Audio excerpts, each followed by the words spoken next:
Go to second session. You may be seated.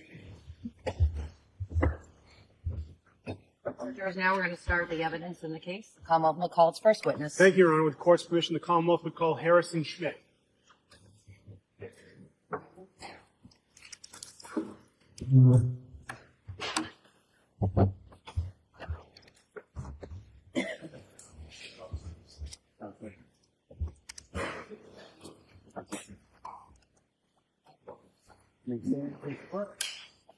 So do you solemnly swear or affirm that the testimony she given the cause now and hearing shall be the truth, the whole truth, and nothing but the truth, so help you God? Yes, sir.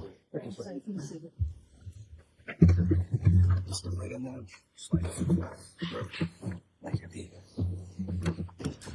And you may proceed. Thank you, Your Honor.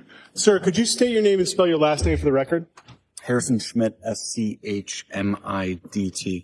And sir, I'm going to ask if you can keep that microphone a little bit closer to you so it will help amplify. Now, sir, where do you work? Cohasset Police Department. And what is your rank at the Cohasset Police Department? Sergeant. And how long have you been with the Cohasset Police Department? Full-time since 2012. And how long have you been a sergeant? Since January 2023. Before January of 2023, what was your rank within the police department? Detective. And how long have you been a detective? Since 2014. And what were your responsibilities in January of 2023? General investigations. In addition to doing general investigations as a detective, did you have additional responsibilities with the Cohasset Police Department? Yes. The lead firearms instructor, taser instructor, certified officers to become firearm instructors, use of force for the department, and active shooter. Now, in addition to the Cohasset Police Department, do you work with any other law enforcement organizations? Yes. Which one, sir? The Metropolitan Law Enforcement Council. Can you tell us what that is? It's MetroLEC. It's a consortium of police departments that come together with mutual aid to share resources and personnel to create specialized teams. How many police departments are a member of MetroLEC? About 50. And how long have you been a member of MetroLEC? Since 2015. And what is your responsibilities within MetroLEC? I'm on the SWAT team, and I'm the lead firearms instructor for the SWAT team. And does MetroLEC have a search and rescue team? They do. Can you tell us about the SWAT team's interplay with search and rescue? The Metro SAR team, search and rescue, if they need physical searchers, they will pull from the SWAT pool. Now, as a result of working with MetroLEC and Cohasset Police Department, how many fatal investigations have you been involved in? Dozens. And how many missing person cases have you been involved in? Between both, about a dozen. And, sir, with your missing person cases, have you been able to recover each individual? No. And what are some of the reasons why not? Medical issues, exposure to the elements, suicide. Now, are you familiar with the investigation into the disappearance of Anna Walshe? Yes. How are you familiar with that investigation, sir? I'm the lead investigator. And when did you become involved in that investigation, sir? January 4th, 2023. And about what time on January 4th did you become involved? I was notified on my way back from SWAT training by a supervisor that there was a missing persons investigation beginning in patrol. So I was requested to respond and assist. And so about what time of day do you think that may have been? I went to the police station about 4 o'clock p.m. Now, sir, when you went to the police station, what did you do to begin your investigation? I coordinated with the patrol officers that initially responded to investigate. Yes. I reviewed their reports. I conducted queries in law enforcement databases to get background information. And after doing all of these activities, did you have the opportunity to do anything else to further your investigation that afternoon or evening? Yes. What did you do? I went to Mr. Walsh's home and interviewed him. Now, where is Mr. Walsh's home? 516 Chief Justice Cushing Highway. And can you tell us about that street? First off, I take it's in Cohasset. Yes. And does that street go by any other designation? CJC Highway or Route 3A. And so, as it being Route 3A, is it a busy street or is it like kind of a smaller side street? It is 2 lanes divided by a double yellow line, main thoroughfare through town. And about what time did you go to 516 Chief Justice Cushing Highway? About 6:30 p.m. And who went with you? Officer Lawrence. And why did you bring Officer Lawrence? He was the initial patrol responding officer. And so that night when you got to the Walshe residence, can you tell us what happened when you arrived? I was greeted by Mr. Walshe. Okay. And when you were greeted by Mr. Walshe, who else was home at this point in time? His 3 children. And what were the children doing? They were eating McDonald's. And whereabouts? In the kitchen, there's a kitchen island that they were seated at. Your Honor, with the court's permission, the Commonwealth would seek to what's been marked as Exhibit 1, a photograph with the file number SLD 7068. Any objection to that? No objection. Ms. Gilman? Marked in a minute as Exhibit 1. Thank you, Your Honor. Do we want to move them all in? Are there There's no objection. objections to this group? I just want to be as efficient as possible. You want to move them all in? Yes, Your Honor. All right. How many are there? 52, Your Honor. Okay.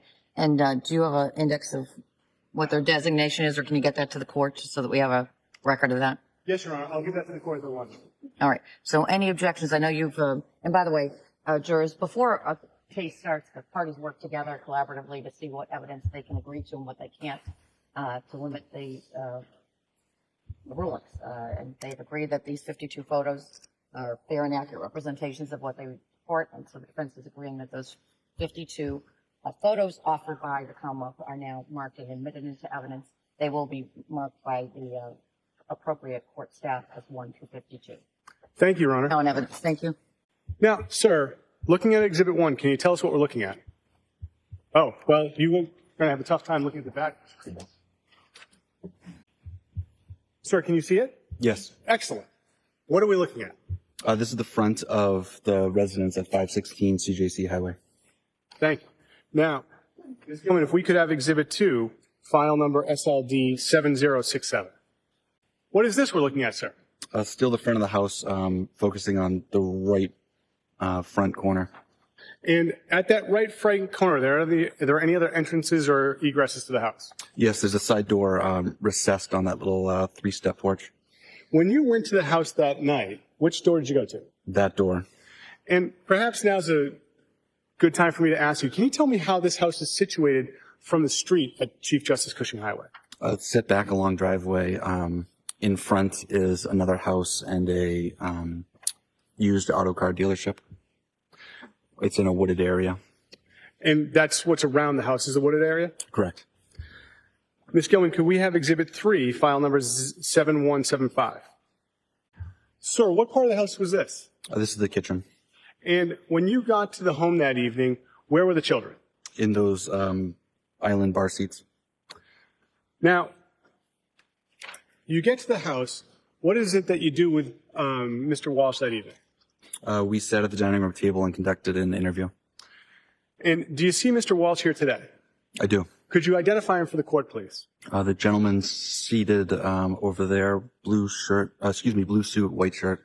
Your Honor, if the record may reflect, the witnesses identified the defendant. The record will so reflect. Now, sir, where did the conversation with Mr. Walshe take place? The dining room.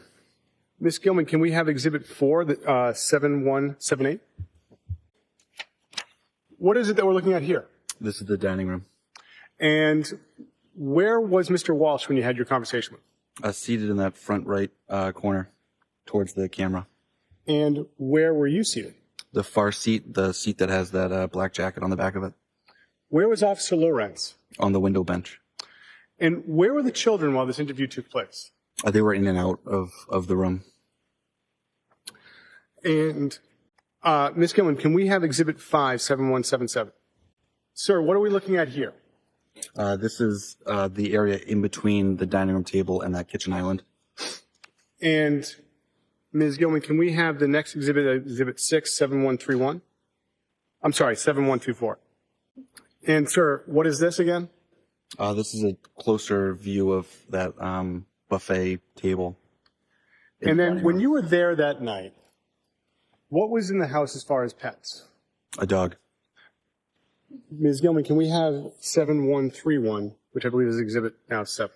Sir, where is this in the home?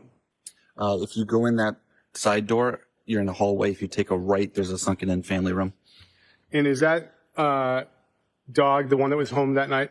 Yes, Hans. Any difficulties with the dog that night when you were talking to Mr. Walsh? No, And where was the dog that night when you spoke with Mr. Walsh? in that crate.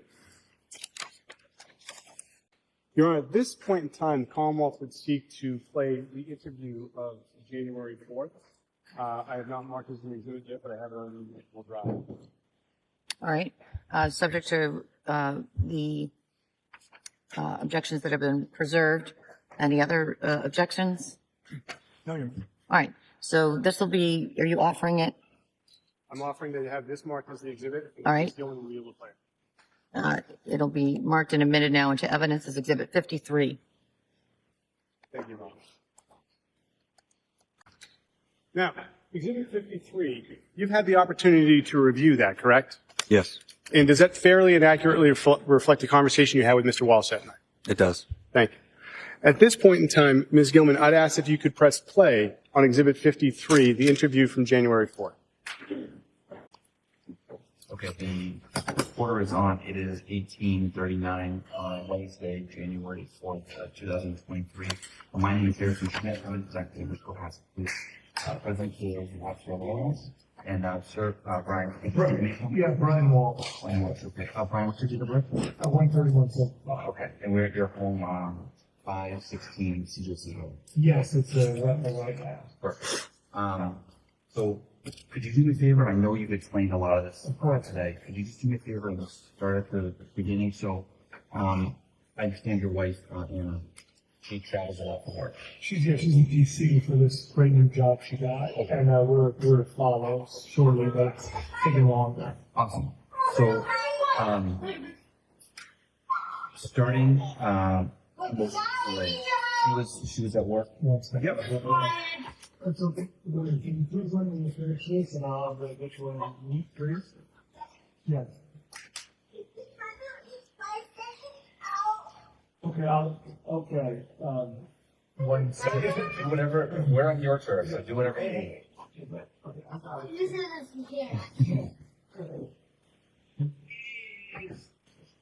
Honest, and guys, thank you. All right, yes, go ahead. So, most recently, Anna, it's my understanding that Anna came home on, was it Friday? Friday morning she arrived, yes. Friday morning she came home, okay, and she flew from DC to. Yes, I can show you she sent me that information. Sure, I would love to.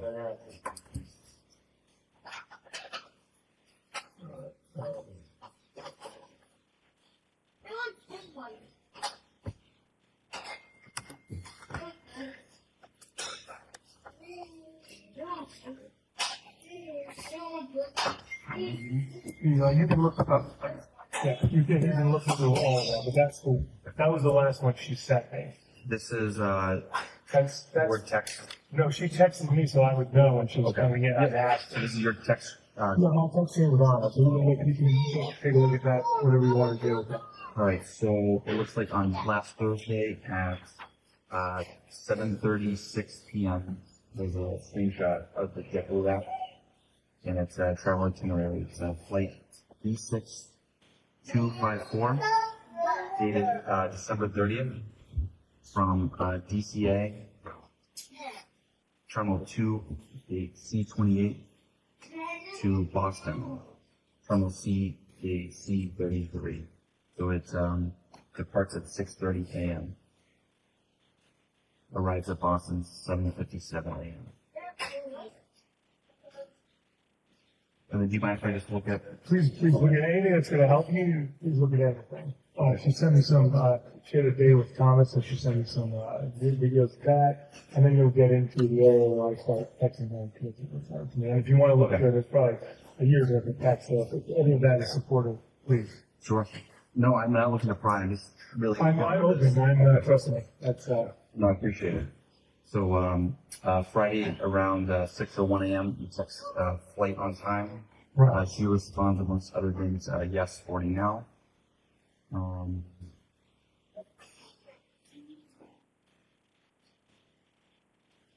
So, okay, Friday 7:59 a.m. landed.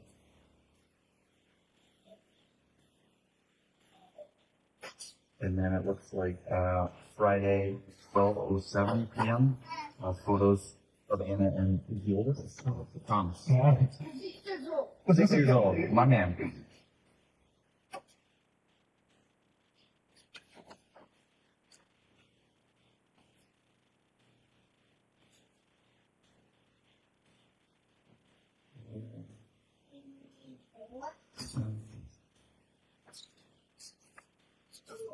More photos Friday evening.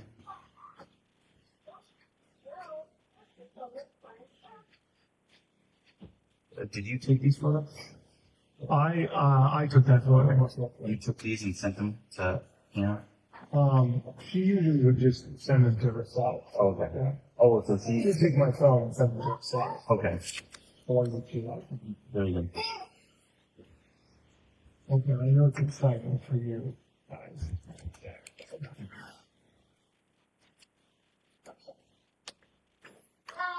So that was a series of 7 photos sent Friday at 6:33 p.m. And Anna sent this group of photos? I believe so. Yeah. So I took the photos. A lot of times I take the photos and she takes my phone and sends them to herself. Okay. Monday, 2:33 p.m. A text from you to Anna. Monday, 7:18 p.m. Another text. Yesterday, bring a text. 6:39 a.m. Continuing to 8:30 a.m. Usually she's back in touch with me at this point. Okay. What's Viber? Calling you in Viber now? Viber is what her sister uses. That's how it's like a WhatsApp or something. Oh, okay. So Viber is from a long time ago. She used that to communicate with Europe and stuff like that. So when her SIM card died last week, she called it a Viber. So I thought it was called Viber. Okay. Sister uses it. So I tried every sort of situation I could to get in touch Okay. before going with this other reading. Sure. Did the SIM card issue ever get resolved? I believe so. Her phone was working when she came here. Okay. It's my understanding that it's a company phone. Yes, yes. Okay. So It's on Verizon, if you know. no, so we're on Verizon. I don't know what the company is on, but I know that she was part of our family plan, and then she just ported the phone over. She brought the number over to their system. She took the phone. Okay. So like that was canceled and we moved over. Okay. But I think she took the number as well because we can get each numbers. Right. Okay. So she took the family plan number And the phone. to work, and then work to start paying for it. Yeah, basically, Okay. yeah. Excellent. I guess they call it porting it over. For when one carrier picks up the other carrier. Yeah, but I think they don't use Verizon. Okay. T-Mobile. Okay. Okay. So she flies in. I see the text around 7 a.m. How does she get from the airport to home? Yeah, she always Uber or Lyft. It's Uber or Lyft. Yeah, Okay. and Uber was one and Lyft would be two. Okay. And then so she gets dropped off. Yeah. Yeah, she usually they drop her off further down because they don't find a place. So, but that's pretty much. Sure. So That's why I was in contact when she's arriving. There's more contact than when she's going to DC. Normally, like off pretty quickly. Yeah, Work, right. work, right. So if it had just been reversed, it would have been a totally different situation. But I'm hoping that I would have known what's going on. Sure. She's supposed to be here, so. Sure. Okay. So she comes home Friday morning. Yes. Do you guys do anything together, or what are you doing? What? Yeah, so Run me through the weekend. If you want. Yeah, it was a pleasure. I had some appointment. She was running late, so I took William and Brian to Kindercare. That's where the daycare's where I picked them up from. Yep. And Thomas was off, so I said we'd like to have a day with Thomas. I'm just going to hopefully Thomas. I just am going to do a few errands that I've already scheduled for. And then she was having a good time, and then I came back, and then we spent the rest of the day with the evening with the kids, and then we hung out. Okay. And she was a bit tired when she came. She wasn't feeling well. Okay, guys. Okay, and that's it. Saturday was December 31st. She went to work out in the morning, and What's the gym? yeah, it's bar method. Bar method? Yeah.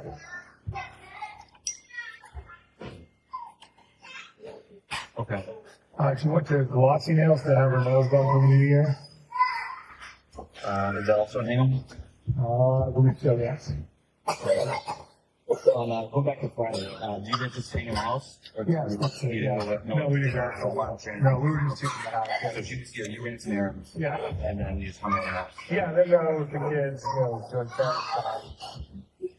Alright, so then she gets farm up to the gym in the morning Yes. Saturday? Yes. And then glossy nails. Yes, and that was the last time I used my phone to say, they're okay. Yep. And she said, yeah, I just decided to get my nails done. I was like, okay, great. Oh, thank you. Okay. Oh. and then she said, then she came over and said, hey, I'm going to take the kids. I'll give you a break.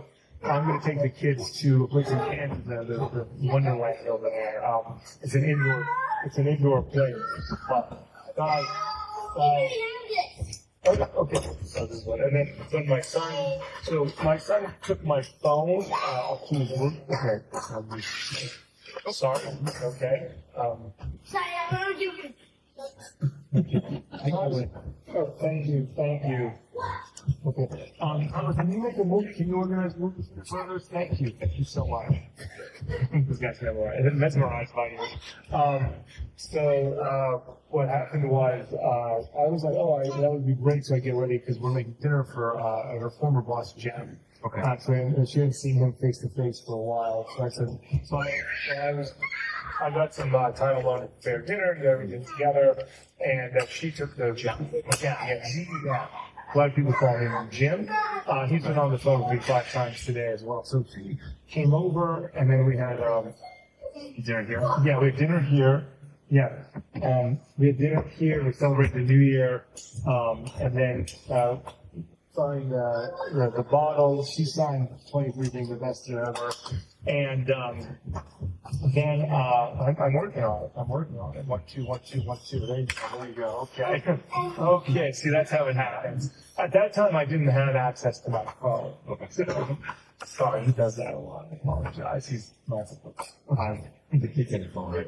Yeah, so William, the excited one, took it up to his room. I didn't know it was there, but I knew it was going to turn up. We have a lot of worry that it's going to be thrown out. He had thrown out my wife's phone apparently a while ago. That's the age of the kids, but they have a tendency to throw stuff away. So then she's been on the phone a lot. Or texting with work, and she mentioned with Jem that she was worried about work and things like that. Okay. And I was like, all right. She was scheduled to leave Tuesday morning early. And then she said that there was an emergency at work, one of the buildings, and that she had to leave early in the morning. Sunday morning. And I was like, okay, normally I would have been like, that's ridiculous, but she worked up until 7 p.m. on December 24th in another building in D.C. Okay. So I thought, all right, this is, we're going to be together soon enough as a family. It's fine, we make this decision together. So, Do you know what kind of issue arose? she didn't explain it to me, Some kind of but there was one of the buildings had a bunch of leaks, another building the FBI raided at one point, another building there was a disgruntled tenant, and so she was dealing with all of that. She's the regional manager though, so I didn't know because I didn't want. I was like, all right, well, whatever else to be done. Then she said, hey, I'm going to have time off for Martin Luther King Day. I can be here for 4, maybe 5 days, and I was like, well, that's great. That's great news. And then she only brings her bag. Her care bag's normally a Louis Vuitton bag, and she didn't bring. She just brings a little bit of stuff. She's got a bunch of stuff all over this place, or she just goes buys it. And then what happened? Then she woke me up around 6 and said she was going. She came down. I guess Thomas heard her and came down, and she said, I have to go.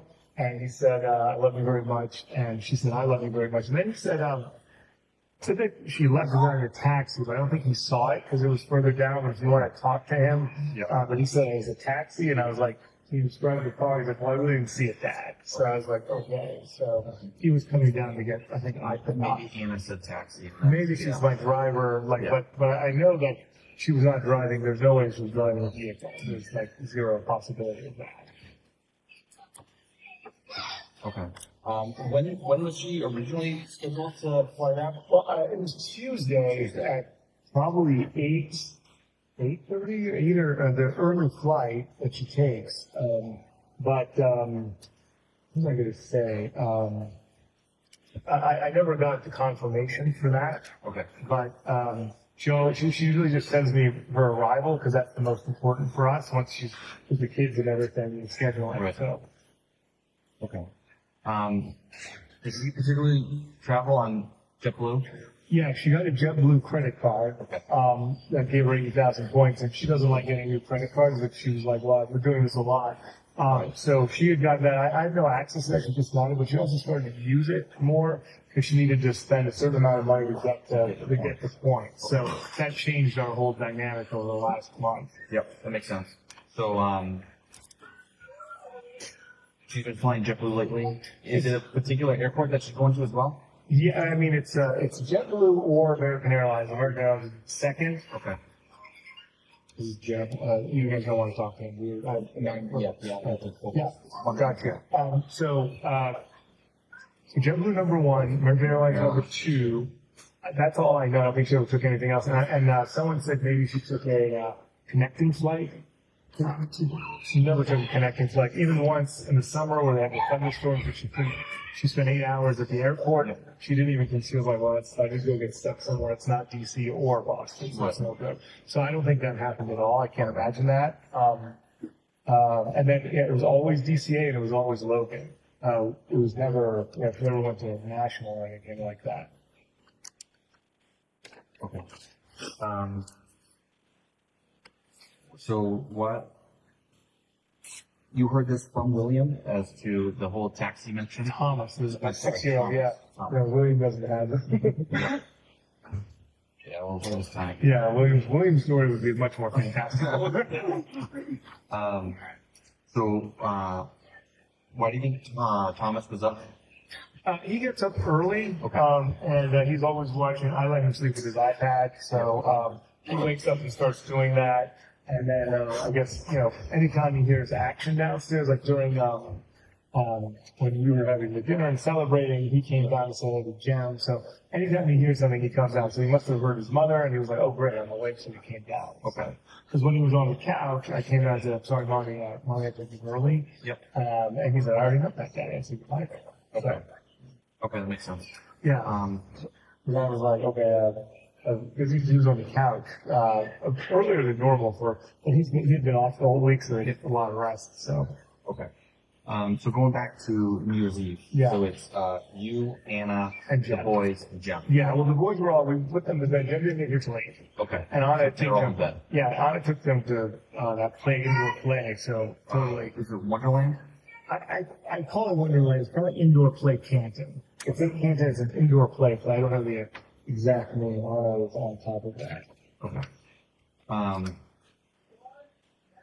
So it's you, Jen, and Anna And then doing the dinner. yeah, then Thomas came Okay. and hung out, and we heard it was going, and I finally went to bed. Okay. So how did the night progress? How late did Jen stay over? Yeah, Jem stayed till almost 1 or so, like after midnight at our age with kids. We're like, okay, it's past our bedtime. When you're younger, you're like, hey, what's that? I was in bed at 10:30. Yeah, right. There you go. So, and that's when during that time, Anna was dealing with her phone a lot, and she'd gotten a message from Della, who I've spoken to today, who was like, "Hey, you didn't see me before you left," and so he was upset. And then she was seeming, I don't know, she seemed like the last couple of weeks, she seemed like under pressure, her job. But she mentioned even Jem spoke about today. There were a lot of things she didn't like doing or she's not good at. So that seemed to be on her mind. She spoke to me a few days before saying she wanted to see a psychiatrist. And I was like, yeah, we're apart.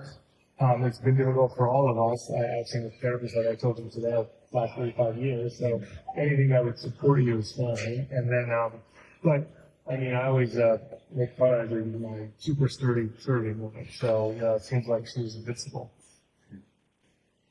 And so that was going on, and then she said that she had to go after Jen left. She said she had to go. Okay. And I was like, So maybe around 1:30? yeah, maybe before, like, after 1:30. Okay. And then, cause she was like, we're gonna go to bed. And I was like, what's this? She's like, Brian, I really have to go back. And that's what she told me. And I was like, what's like, that seems odd, but I get what's going on. She was supposed to be here the whole week. Right. But she didn't reply to me because she was just too much work that she was trying to keep up with. So the schedule has been, hi, thank you. thank you. But the schedule has been like that, for the past few months, like where she's been having to cut back on family time, and it's been difficult for all of us, definitely. Sure. When exactly did she, how many months ago did she start the job, or when did the whole new arrangement? Yeah, it's been a while. We've been here for 9 months almost. We were supposed to be here for 3 months, and then things took longer. Okay, thank you. Okay, and then at first, you're supposed to be in Boston, the job. Yep. And she worked at the Boston property. And then that wasn't working out. And then she moved to DC. And then I was like, all right, well, we'll do this. It shouldn't take long. And then, things progressed. So that was not the best. Okay. I can imagine that's gotta be tough. Yeah. But, the only problems we had in our marriage were that we weren't spending time together. That was like, during the pandemic, while we were divorced, we enjoyed family time. I loved it. Yeah. Sure. Okay, so what's the time frame? So Jen leaves between 1 and 1:30. No, Jim leaves at like 1, let's say 12:15, 1 o'clock. Because I remember looking at the clock, it was close to 1. Okay. And then Anna and I were talking, and then I went to the bathroom, and she said, I have to let's go to bed. And I said, sure. And then I was like, let me clean up. And that's when she said that she had to go. She's like, I really have to go tomorrow. Okay. And she made mention that she might have to leave early. Yep. Early on Saturday. Then she confirmed it. But she always was like, hey, I'm going to be there early. I'm going to stay longer. And then she's like, I can't do it. So I think maybe I was putting a lot of pressure on her for more family time. And she was having a hard time. That's understandable. Yeah. Yeah, that's understandable. All right, so you think by 1:30 you both were upstairs and going to bed? Yeah, absolutely. We both sleeping. Okay, and then she was to catch a early flight. Early flight. So she only got, this is why she's always been tired. She wasn't feeling well on Friday to begin with, and she was very ill the week before. I want to say, because I got sick too. The kids got sick, and I got sick, and everyone got sick. Yeah, so everyone's sick a lot. So, but I want to say on February 27th, she worked from home. She was so sick, which is very rare. Okay. So, but she was feeling better, but I noticed a difference there. And then she probably got 2.5 or 3 hours of sleep. Okay. And then she gets up, and you hear her like in the bathroom getting ready. Yep. And then it must have been 6. I didn't see the clock, but it was dark outside still. So. Okay. And that's when she came down. And then she does the final cleans up and stuff like that. Okay. Did you sleep through that whole morning routine? Yes, I did. Yeah, I used to get up, and she was like, "You're gonna be ruined." And what was to get up? So I was like, "You're right." But she comes and kisses me. Okay. Okay. And then, have you heard any other communication or seen any other, social media? Yes, she has a bunch of social media. People have already been looking into it. Yep. I guess her iMessenger comes up on my phone for some reason. So people have been sending messages, and I think they're for me, but they're for Anna. And her Instagram, I have some access to, but I don't do any social media really, so it's her domain. But everyone is called saying that they thought that they saw some action on the Facebook, Jen and Adela, and I said it must be me. It comes through, and I look at it because normally I don't. But now I'm looking at everything that comes in. Yeah. But there have been no I don't think there've been any new posts because I've asked everyone who does it. To keep an eye out. Yeah, if there've been any new, but there's not so much. She's on Instagram and Facebook. Instagram, Facebook. I don't know of any other platforms. All right. So Sunday morning when she leaves, Yep. you haven't heard anything. Don't know. But just to be clear, I did have the phone, and last week on it was the 24th. She was actually had that work at Mazda building. So I didn't hear. We spoke in the morning, but I didn't hear from her all day. And then she was supposed to be here on a flight, and then she missed that flight on the 25th. Okay. She drove up. Okay. At that point, that's when I freaked out because she was coming here. So I'm like, well, where is she? I hadn't heard from her. Right. Super weird. And that's when I said, you're missing. And I'm going to kind of call Sally, her sister. It's the 24th. The 25th, I'm sorry, 25th, yeah. So Christmas. Christmas Day. Christmas Day. And she worked all night, New Year's Eve, Yeah. which I was not happy about, but I understand. She was supposed to be here early on the 25th. She wasn't here. And I didn't have, Jen sent me her flight info. Okay. That's one of the few times. So then I started to really get nervous, and I called Sally and Alyssa, and I called Jim, but I didn't say anything to Jim. And then I called my mother, and I was gonna call this person right there. So I was like, Yep. And then she called. I'm driving up. I was at the airport. My flight was canceled. I was busy. I couldn't get in touch with you. Okay. And I was like, okay. So this time around, it was a bit different. I'm going to DC now. And I didn't have the phone, so I just emailed her saying everything's okay and all that's fine. So Where was your phone on Sunday?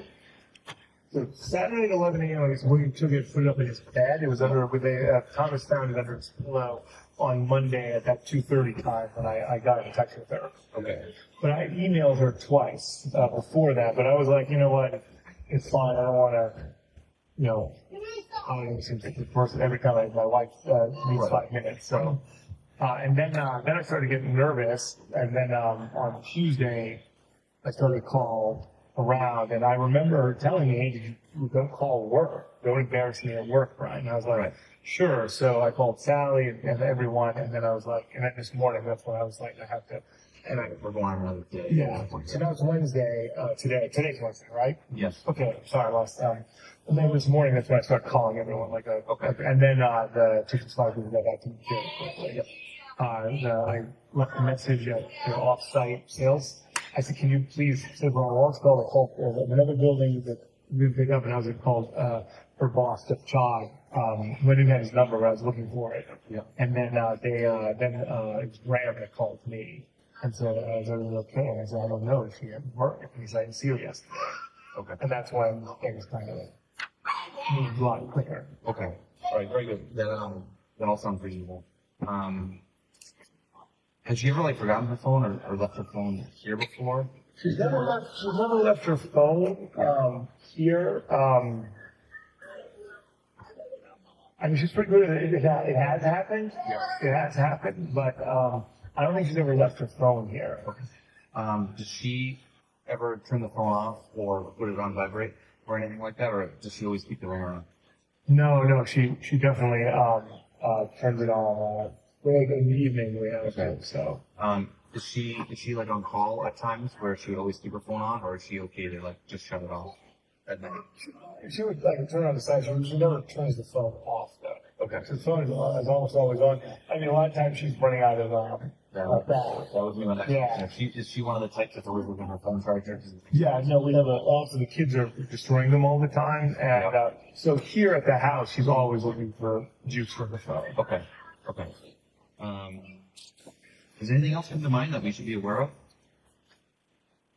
I mean, I talked to my wife. I mean, even though that we've been doing this for a while and we haven't had that, I talk to her a lot, and even if she can't talk, she sends me a text saying, "I'll call you right back" or something. I mean, it's very regular. It's one or two times that I didn't hear from her, and then I freaked out, and then she's like, "You need to take it easy. I mean, it's too much pressure, Brian." I said, "Sure, of course, I understand." Right. And now this time, I feel like it's not high pressure enough. I should have done something more. So my mother is always calling and she's like, "What's going on?" She was high crime investigators and stuff like that. So I was like, so the detectives, they're coming.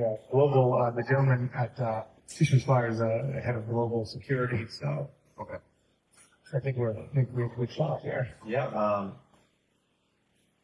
Do you have like shared or access to her Uber or Lyft accounts? Or No. does she run her own? Yeah, I don't use any of that stuff. Yeah, I'm driving around, and I never did. It worked out when I was single. My friends were taking all the Ubers, but Anna was always ahead with the tech and things like that. And since she was, I never did anything to learn about it because I didn't have to. So it's Right. Does she have any family here stateside, or does we have me and the boys. That's it. And then her sister is in Toronto. I told her sister you guys are coming, and that she's available to talk. Everyone's available to talk. Whatever you want to ask. Okay, perfect. Appreciate that. So she got a sister in Canada. Where's Anna's mother? So Anna's mother's in Belgrade, and Anna was just there. Her mother has been sick. She's here, and then she got back to Belgrade. So she went up. She was going to the hospital to do some work. So she and her sister were both very supportive mother at the end of November, beginning of December. Okay, so not too long ago. No. And that's Serbia.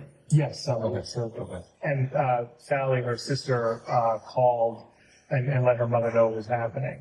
Okay. So So any other siblings? it's basically just the three of them. It's her and Sally and Malaka as her mother. Okay. No brother or anything? No. Okay. Any like half siblings or anything on the father's side? There's someone, his name is Milan. He is a cousin that they share land with, that they've been in a dispute with for, 30 years or 20 years. Okay. And I've been going back and forth for our entire marriage. They had a deal. It just fell apart. They went up to deal with that as well. Okay. Yes, but Sally and Anna do not get along with Milan at all. Okay. But he's so that's kind of a tumultuous relationship. there. And there's activity related to that as recent as early December.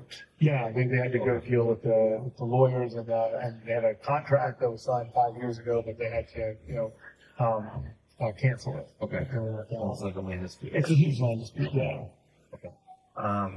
Does she have any other best friends? I know you mentioned Jim, which was an old. Jem is, there's a girl named Carrie Westbrook. Carrie Westbrook. She's a very good friend of ours. They both work at Little Washington. Jem and Bella called to say that she posted something about 10 years or 13 years, and Anna would normally always say something. Okay, thank you. What did they work together? At the Inn at Little Washington. That was Anna's, I think Anna's one of Anna's first jobs when she was here. Okay. So Carrie, and then in town there's Adela who works at the Melrose. He's been in touch with me several times today. There's a neighbor. She made good friends with the neighbor. I don't know who the neighbor is though. That's Winter is her name, but I don't have any numbers. We've just been spoken about with for several months, which is, I guess now I figured out it was on. There's Alyssa Kirby. Peter Kirby lives in Marshfield, that's his brother, and Alyssa Kirby lives very nearby. When I called on Christmas Day, Alyssa was going to go over and check on the house. Okay. And that's an Anna call, and then Anna's settled down. But Alyssa has, she's like, I can go to the house. But I said, everyone's already been to the house. Alyssa, thank you. And these are DC contacts? These are Alyssa is a DC contact, Adela is a DC contact, Carrie's in DC. The gentleman who sold us our townhouse, William Dasso, is in DC. And his office is very close by. When I called him, he's like, "Oh, I just got back in from Idaho," but he immediately went over to take a look at the house. And Bella did too. Okay. Just so I have the dynamic right, you guys started in DC and you came up here. Yeah. The Boston opportunity, and then that kind of brought you back down. She was in DC. I was always in Boston. Like, you're going back from the beginning of our relationship. Yeah. Sure. How long? Like, when did you guys meet and when did you guys get married? Oh, right. Yeah. So we met years ago at the place called the Wheatley. Okay. And then she went to DC for a job, and I was traveling, and then I called her in November 2011 to say, I'll be in DC, and then we met up, and we started going out again, and then in 2013 we lived together in DC, and then that was working out, and I came up to Boston, and then she quickly came back after. Okay. And then we were in Boston since then, and then she got this job in DC, and she said, oh, I'm going to go back to DC now as it works out. And I said, sure. And then but we were in Boston for 7 or 8 years together. Okay. Do you have any, does he have any other phones, or is it just that one work phone, or like an Apple Watch, or anything? She wanted to get an Apple Watch, and we were actually getting one. I don't know. I didn't see. She would have told me we would talk a lot, so I don't think she was talking about getting another phone and an Apple Watch. I don't know if she got the Apple the extra phone, but I was wondering if she had a second device as well. Okay. But she normally likes to just have one device. There have been times over our marriage where she's had 2 devices. Though. Okay. Is it, who's typically in charge of either the finances or the accounts? Oh, I was very good at that. I like, we do it together, but when it comes to being on time paying the bills, she's much better at that stuff. So, Okay, great. with me, like more, broader advisory, like let's do this, let's step on that. Sure. But no, she is a operations expert. That's like Logistics, that's her thing. perfect. Yeah. Okay. How about, if you don't mind me asking, like, overall, like, financially, like, everything good and in order, or Yes. are there any stressors, or, Yes, yes, definitely. Okay. Well, financially, in some ways, better than ever. This job was 3 times what she was making in Janet. Oh, wow. That's why I think she did 315 this year. Oh, wow. So that was huge for us. Sure. And then, yeah, definitely. So that's why we decided to do the deal. But I've been having legal problems for many years now. It's one of the reasons why I couldn't leave, because I'm dealing with that now. And it was supposed to be done a long time ago, and it wasn't. So we've been really depressed about that. And there is restitution that I get to pay, but we have the money, and we're just waiting to get a final resolution. So the stress was being a part and not being the authors of our own lives. I couldn't move when we had to. And then our mothers had both of their health was difficult. So she had to go to Belgrade instead of coming here for 2 weeks. Right. And that was a hard hit. And then my mother, she needs a lot of assistance. She's had cataracts, and she's had 3 cancer surgeries. So, I'm sorry. no, she's doing well. So thank you. Good. Knock on wood. Yeah. Those were everything okay, Thomas? Okay. Maybe this is but yes, the biggest stress is not being together. Before, when I was dealing with it, we were together. It was fun. It just it was it was one of those we were back as a team. We were able to get through anything together. I was reading her a love note just the other day from 4 years ago about how we're able to blossom under such difficult circumstances. So Perfect. I appreciate you being so open. yeah, Is it okay if I ask about please ask any questions you'd like. the legal stress? Absolutely, yeah. Do you have a specific question, or would you like Just to run down, what? Yeah, I just represented a Warhol piece. You could read about it in the papers. You're an attorney? All right. What's your representation? No, I was. I didn't know what you do, I'm sorry. Oh, sorry. Yeah. Okay. Well, we haven't tried that. So I had some art, and I lost money on it, and I just represented it to another person, a gallery in L.A. Okay. And then the FBI got involved, and I was arrested, and that occurred in 2018. So I've been dealing with that, and then I went to sentencing in October 8th of 2021, and everything was going to be fine. Yep. But it called for the bank check saying that some of the money had been returned, but none of the money that was in the bank check, and then things were postponed. Okay. And then things continued to postpone, and that's, so I'm kind of locked down here at the house. Part of my sentence was home confinement, but it's gone over the 12 months because of things have not been resolved yet. Okay. And that's why I've been able to be in Massachusetts with, and you see with my wife, and she's been doing this. So, but we were just the other day there was possible resolution for the whole thing, but obviously Let it be the time. That's what we're looking with. The prosecutor definitely, You can make milk. I will. Give me one moment. I'm going to make the note for you. But the prosecutor definitely was interested in more. He saw a second opportunity at the Apple. So that's why things have taken a lot longer. But that's where we're at. And if there's any other information, you can. I'll give you my attorney's number. She can also tell you about it. She could probably explain the law better than I can. But I was I acknowledge I was out of integrity, and I'm thank you. And I'm dealing with the whole family. Unfortunately, is dealing with it because of my actions. So, like, what did I do to capture that? No, that's right. But I just I want to get a whole picture. I don't want to hide anything from you because if that could lead to finding my wife sooner, that's the most important thing. Right. Yeah. So we just. But it's I do want to acknowledge extremely stress or anything like that. but it's extremely embarrassing for me to talk about. But I'm under these circumstances, it's worth it. But we're not. Again, we're not here to judge. Thank you for that. Thank you. Right. Is there any? But please, if you have any other questions, please ask me. This is don't hold back. She obviously has a passport, right? Yes. Her passport's still here. No. Is that something she normally carries with her for traveling, or? Yeah. I would say yes, because what happened was she lost her ID at one point. Yeah.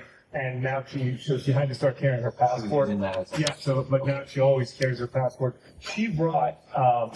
William does not have a passport. Thomas and Brian do. Okay. And when I got nervous about not seeing her and stuff, I was like, hey, whoever is with the kids should have their passports. It's the only form of ID. Also, my mother wanted to open up an account for Thomas, and so the only way to identify him properly. So she brought those passports here, and we're here now. Okay. Is she on any medications? No, not that I know of. She just so for health, I'm out of shape, but she's in great shape. But she we had a bit of a cancer scare last year, but the biopsy and said it was fine On her side. And but she kept saying that she felt that she was pale recently, and I said she doesn't have a lot of rest. She'd be working hard and flying. Okay, and flying in, and then when she gets here, it's not restful. The kids are like, so I would give her some weekends off and say, hey, stay in DC. I'll take care of the kids, and because she's here the whole weekend and leaves early in the morning for work, and then now her work schedule is really, when she got back, her work schedule really got very tight because she takes 2 weeks off. Okay. So we really didn't have any time for the holidays or anniversary. So Sure. So you're not aware of any medications. Any other health issues or anything come up? Going biopsy? No, nothing. I mean, it's very unlikely that she would hide something from me. Right. We really talk about everything, and no, I can't think of that there'd be anything else. Okay.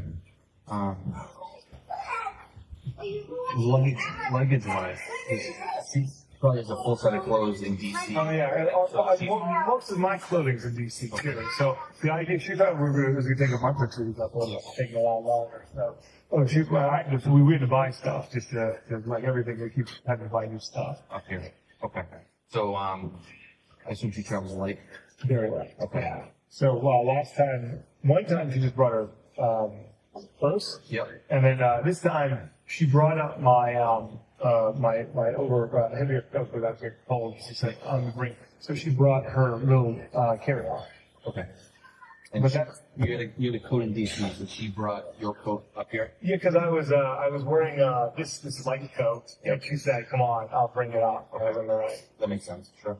But that means she has to bring more luggage, and I felt bad. She's like, "Don't buy a new coat, don't get cold and get sick." So she was Well, you sure have the carry-on? absolutely, it's a Louis Vuitton carry-on. It's It's like a big purse. Like. well, I know it's the duffel bag, the Louis Vuitton duffel bag. Yeah. My mother actually, she wanted me to ask the Washington police if they saw that bag at the house, because if that bag was there, then she's definitely at that. She'd been to that house. What color is it? It's the brown, the classic, The little shape. yeah, with I'm not a the purse guy. LV. I mean, I had to become one. My wife is, yeah. Any like memory issues? Yeah, she has terrible memory. We make fun of it since we've been together. Yeah, she's like, I think that's why she's always happy. She doesn't remember anything. Well, I mean, so she's not losing like big gaps of the day, like No, like hours go oh, missing. nothing Just like classic, you know, like like what I have, like Yeah. I forget what I had for lunch. Yeah. Oh, well, yeah. I mean, she. But that's the joke it always makes. Like, well, I don't know. I mean, you know, she's always. That was always a thing. Or even, you know, further back, I was the one who had the memory of everything. Okay. But I told her it was good. I could repeat stories, so a fresh marriage forever. It was good. I like that. Any substance abuse? No. Actually, Anna basically drank nothing when she met me. She started to drink more, Okay. and then we both with the kids and stuff pretty much shut it down. But New Year's Eve we did have some champagne and stuff like that. Yeah. Completely reasonable. But no, Anna's they're totally straight out always. Do you have any sort of like family tracking on the apps? Like on my iPhone? I don't. AirTags, anything like that? So my mother just bought AirTags for us, and Anna picked it up on Saturday. And I have one. I said, "Yeah, one of these is for you." Sure. But because things went so, those are sunglasses. What do you think? Okay. All right. But because she left early, we were going to do a lot of work for the New Year and stuff, and then she was going to be having an AirTag with her. Okay. My mother was like, I don't have to have an AirTag. You know? Yep. But they're right on my desk, all wrapped up and everything. And she's the one that like launches all of it. She's the one that puts stuff together. So Yeah. So, and I would always just say, "Oh, okay, we'll wait till you come back." I was always waiting for her to come save us. Four guys over here. That's what happened. Yeah. Okay. Thank you. Okay, I should take these. Oh, no. It doesn't look expensive. Yeah. Your mother's gonna get upset. Okay. Don't break them. Okay. All right. Nobody else. Where did he find those? I don't know. They must have been over here or something like that. I didn't notice. I just noticed them. Okay. No swearing. Sorry for that. I thought you were saying truck for a while. I heard truck. I'm on his side. I heard truck. Okay. Good. Thanks.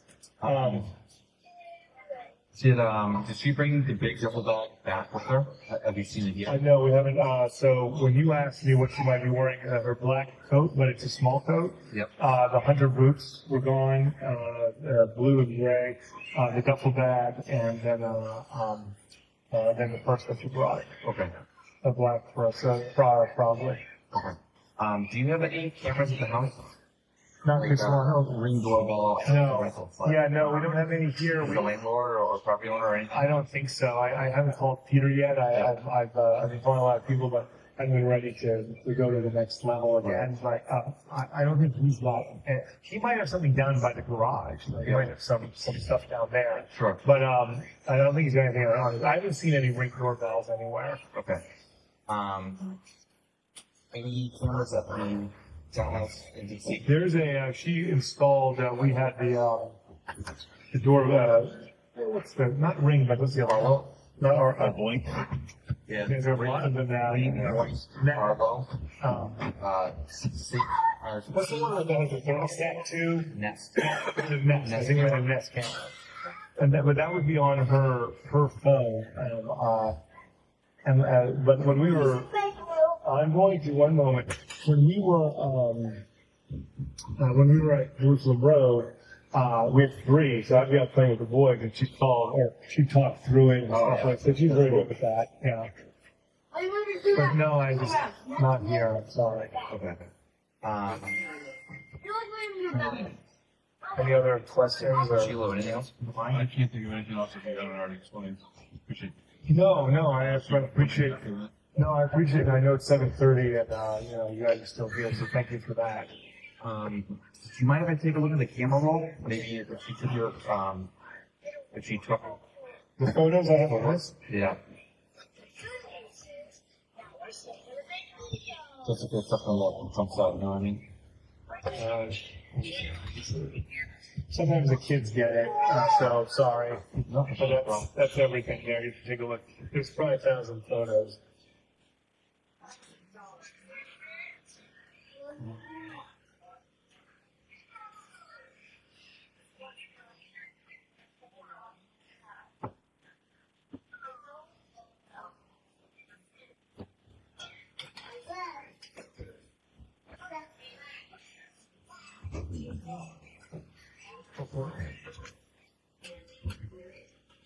Glasses back, please. White glasses, please. Oh, okay. You said it'd be okay if they run around. Yep. That's fine. This is gonna happen, yes. Yeah. I always make a joke. I'm going to make it extra happy for you guys. Yes, Thomas. Okay, well, please tell him not to. That's not. Thomas, William, please. Oh, no. I would like to say I don't know where he learned that from, but I'm pretty sure it was me. You're thinking that that's your brother's. You're going to get very upset. Thank you. Can I have the glasses back, please? No. Okay.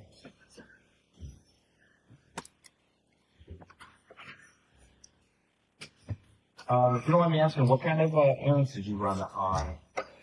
Yeah, on Friday. Friday. Yeah, basically, I just went down to see a friend of mine, Paul Fleming. We hadn't seen each other in a while, Yeah. and then brought back some of the stuff for New Year's meal and things like that. And trying to think what else. Where was that? Where did you meet him? It was in Boston. Oh, yeah, in Kimball Square. What? You made a mistake. We should clean that. Oh, great. Thank you. Yeah, and if you anytime you want to go through this, feel free. It's so weird. Like my whole life is like on this thing. I'd be like, here's my life. Go enjoy it. Yeah, I just looked. I saw the photos from the area. Oh, great. Yeah, your wife and the boys. Oh, okay. Okay. Yeah, it's the same. Yeah. And that was a Friday. I'm trying to think. I also went to I had some interview banking stuff to do, so that was the other thing. Yeah. Okay, thank you. Do you mind if you just do a walk through the house to see if everything comes out? Yeah. Give a fresh set of eyes. Yeah. Let's do it. So, is there anything else? Because I'll shut this off. Is there anything else that That's all. Yeah. Greg, do you have any ideas? I know we covered a lot. I really appreciate you doing Yeah. No, of course. Absolutely. Sometimes every little thing helps. You know, I believe that. I honestly believe that. you know, there's three options.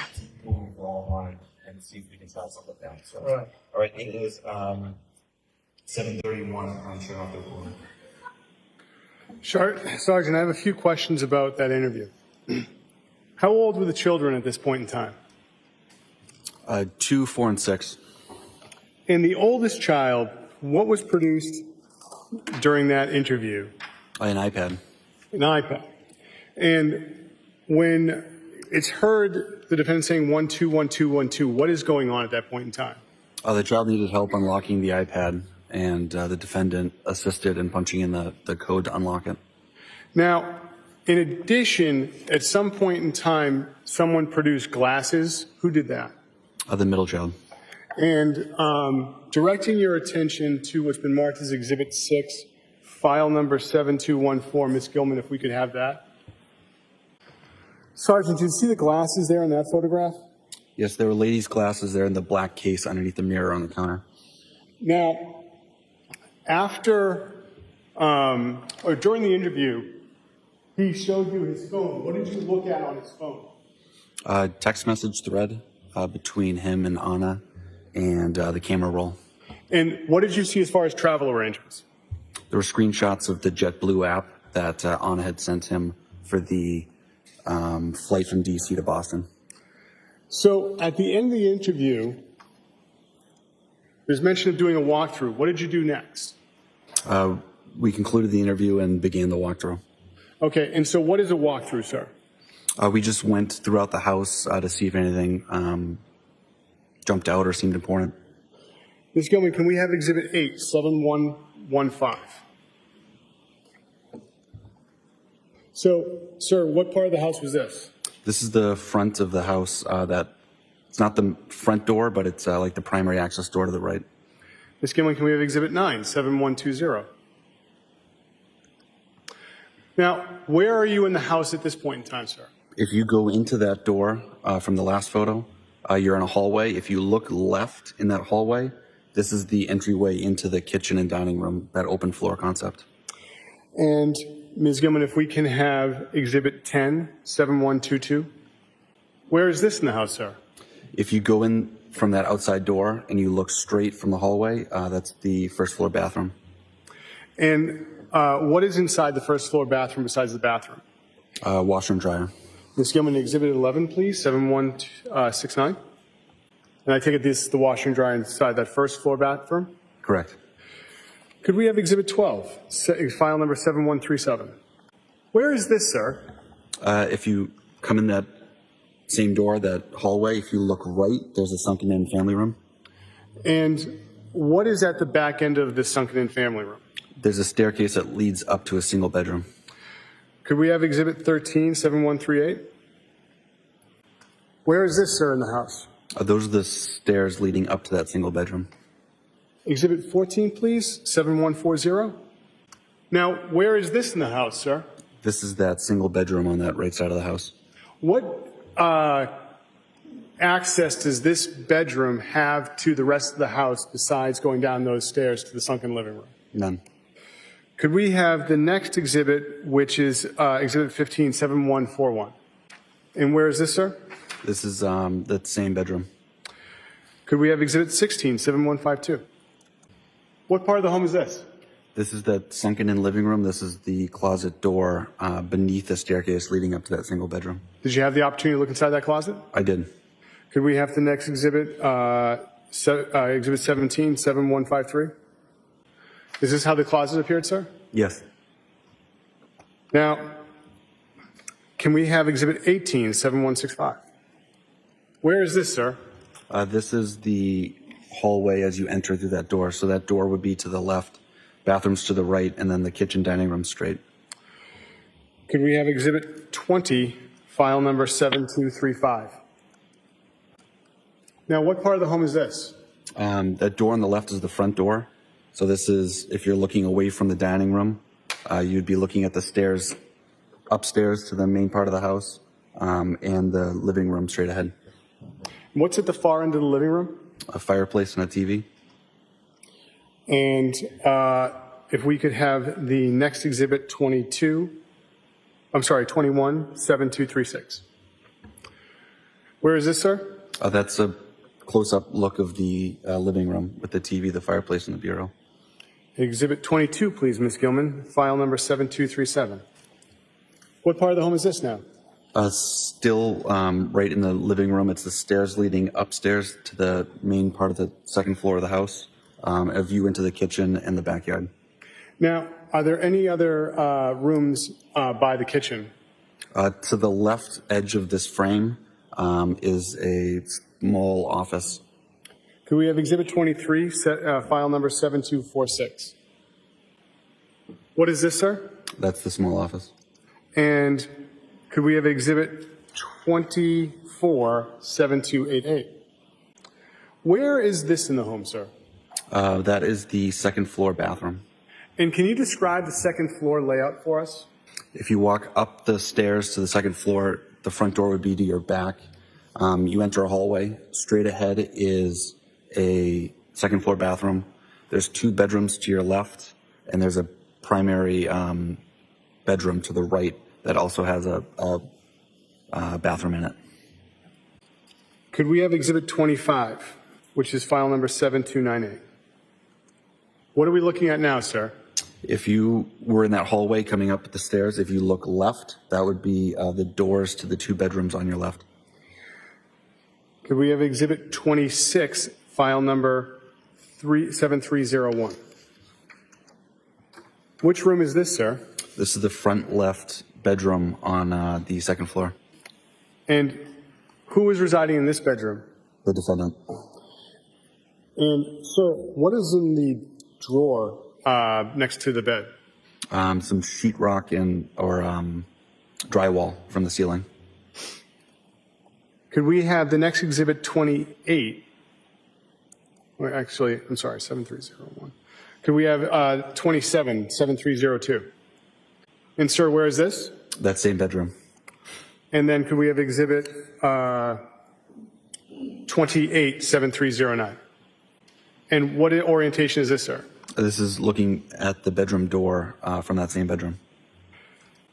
We would object for the reasons stated before.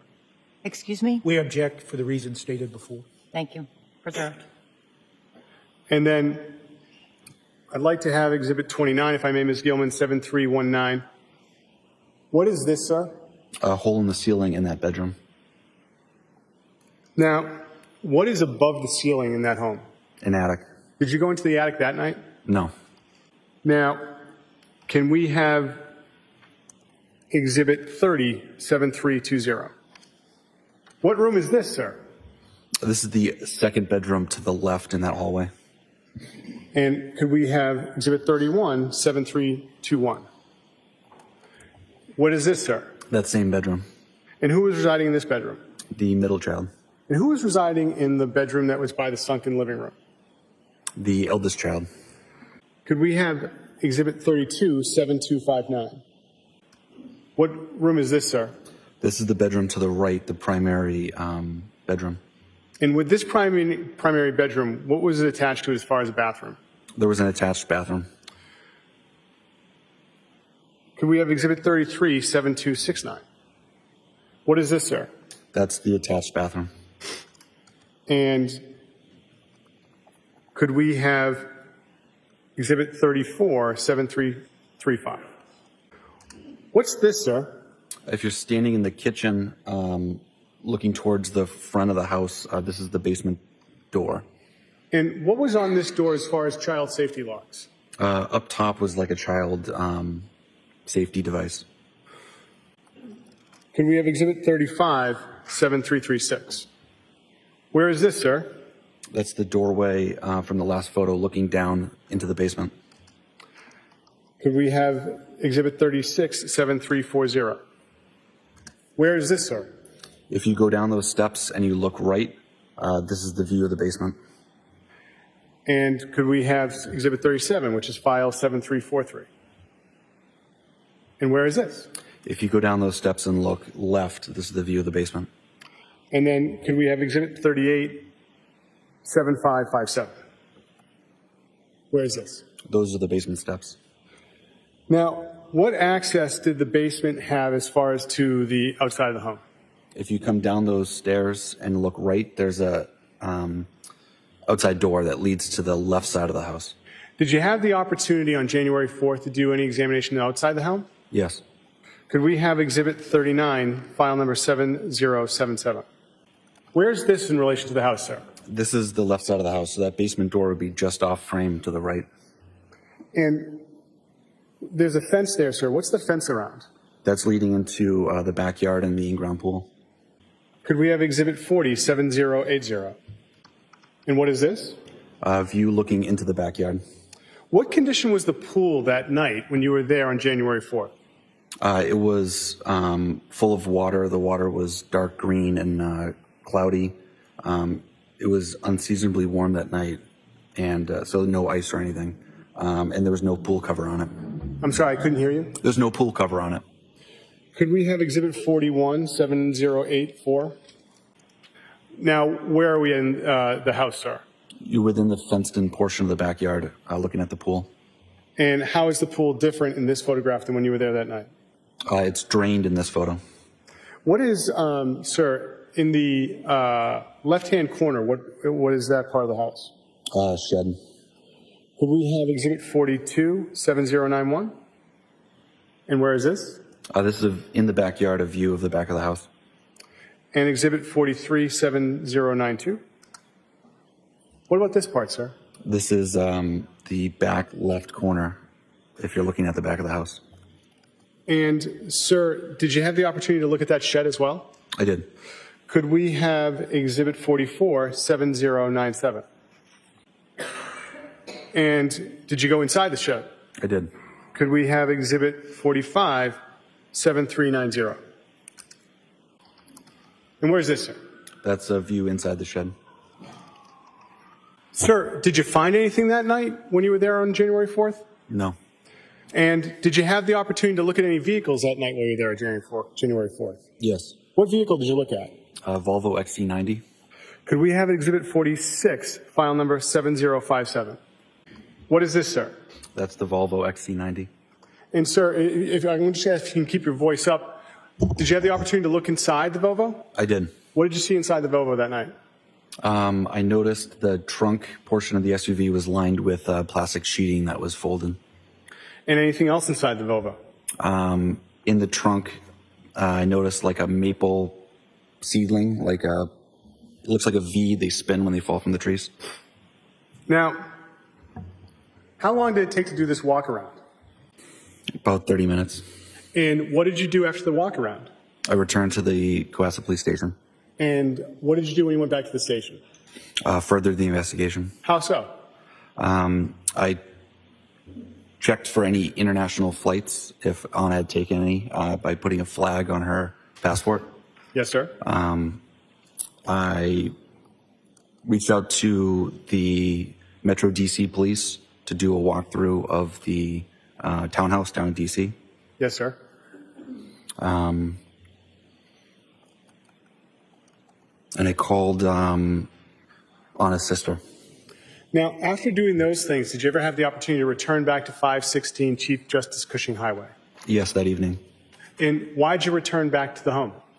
I brought the fire department back to the house to investigate the pool. And so, how did you do that, sir? The fire department brought high-powered floodlights and a pike pole to scrape the pool to see if there's anything inside. And what did you see happen when they did that? They found a pool skimmer at the bottom, and then they used that pool skimmer, because it was wider than the pike pole, to scrape the bottom of the pool. And was anything recovered? No. And about how long was this? Did it take to do this checking of the pool? 15 minutes. And after you did that, what did you do next? Returned back to the police station. And but what time do you think you got back to the police station? 10:30 or so. And so, did you do anything further on January 4th? Would have reviewed the notes I had thus far. Okay. And then, what's next in the investigation? I spoke to Jem the following day. Okay. So now we're on January 5th. Yes. Okay. So walk us through January 5th as far as what you did as the investigation to find Anna Walshe. I began contacting friends and family, gathering more background information. I created a missing persons bulletin, and I disseminated that to the department internally. I believe it went out on our social media. I sent it to the Mass Fusion Center, the Mass Crime Net, and the South Shore Detectives. I was a shared distribution list. And may we have Exhibit 47, the poster? So, sir, this is the poster that you circulated? Yes. And I want to ask you about some of the places that you circulated it. You can take it down now, Ms. Gilman. Thank you. You said Fusion? What's that? The Massachusetts Fusion Center. It's a information sharing system for law enforcement. And besides them, what other organizations did you share it with? A Mass Crime Net. It's a distribution list for detectives and investigators. And then was there a third? South Shore Detectives. And so I take it that's just the police departments in the South Shore. Correct. So you've circulated the flyer. It's January 5th. Now what are you doing?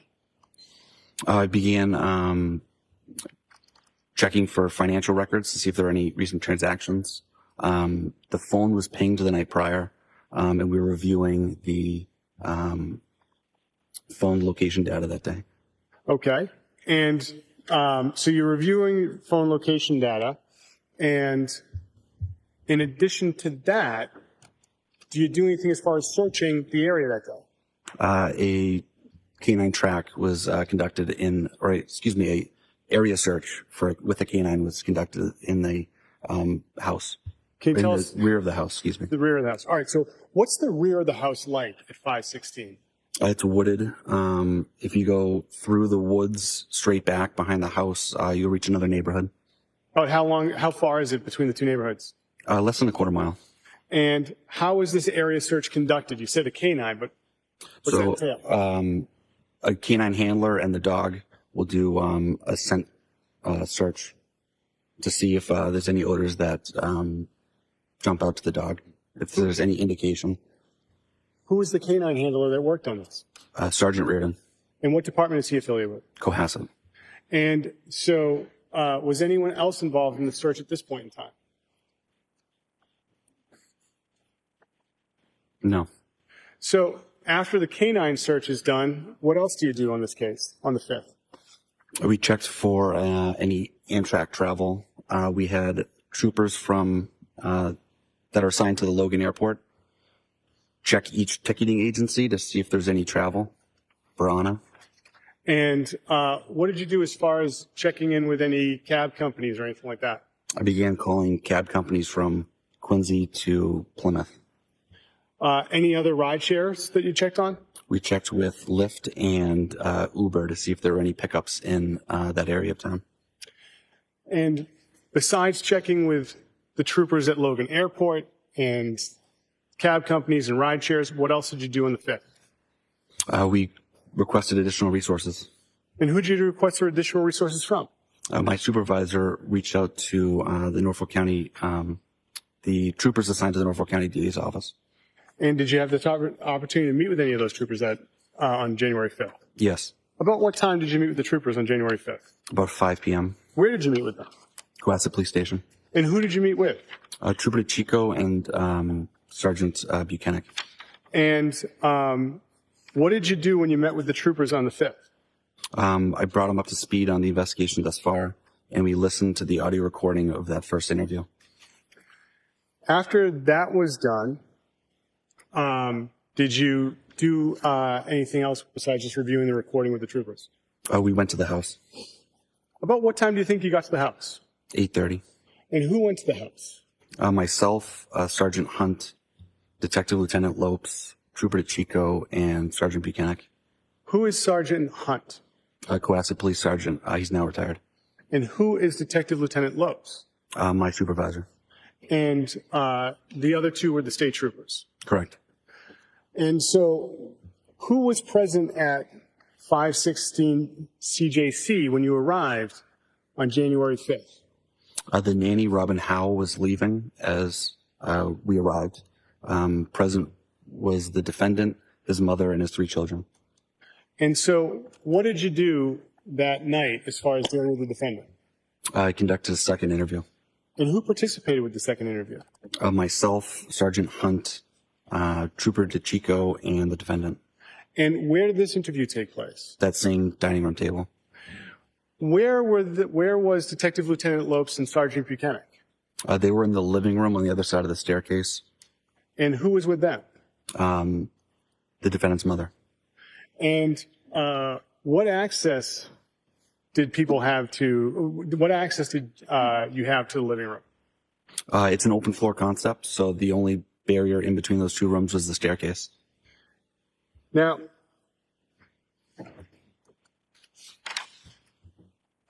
Your Honor, may I have a moment?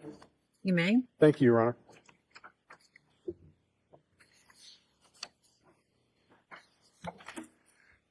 That interview on January 5th, was it recorded? It was. And have you reviewed that interview? I have. And does it fairly and accurately depict the interview you had with the defendant that night, and Sergeant Hunt and Trooper Chico? Yes. Your Honor, the Commonwealth will seek to enter a drive with the interview from January 5th as the next exhibit, which would be Exhibit 54. Subject to the earlier objections, any new objections? It'll be marked and admitted as Exhibit 54. Thank you, Your Honor. Your Honor, with the court's permission, may we play Exhibit 54? You may. Thank you. Ms. Gilman, could you play the interview from January 5th? Thank you.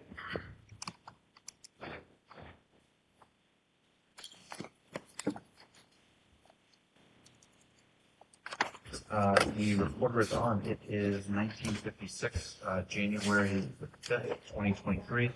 We were at your home. We're at 516 CJC Highway. My name is Harrison Schmidt. I'm a detective with Cohasset Police. Present is Trooper Chico at my assignment at Northwest CA's office. My name's spelled B-I-C-I. and Sergeant Garrett from Cohasset. Brian Walshe. Beautiful. Other So I'd just like to circle back to I'd like to circle back to last weekend. So could you start me with in the morning? So when you woke up, 'cause I remember when we talked, I was just going back to my notes and taking everything up. When we talked, I had outlets go and on left. Could you fill me in starting from when you woke up on the first, so it's Sunday morning? Oh yeah, definitely. Baby Brian normally gets out of the for this 7 or around 7ish. So when it's about light, and then I get up, and then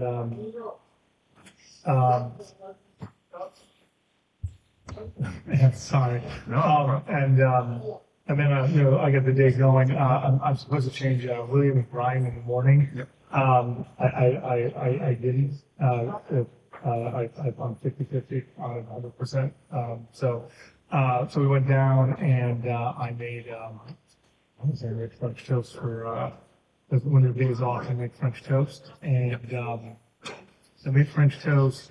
I was expecting to see my mother later. So the kids and I played with all the gifts and things that we had at the house.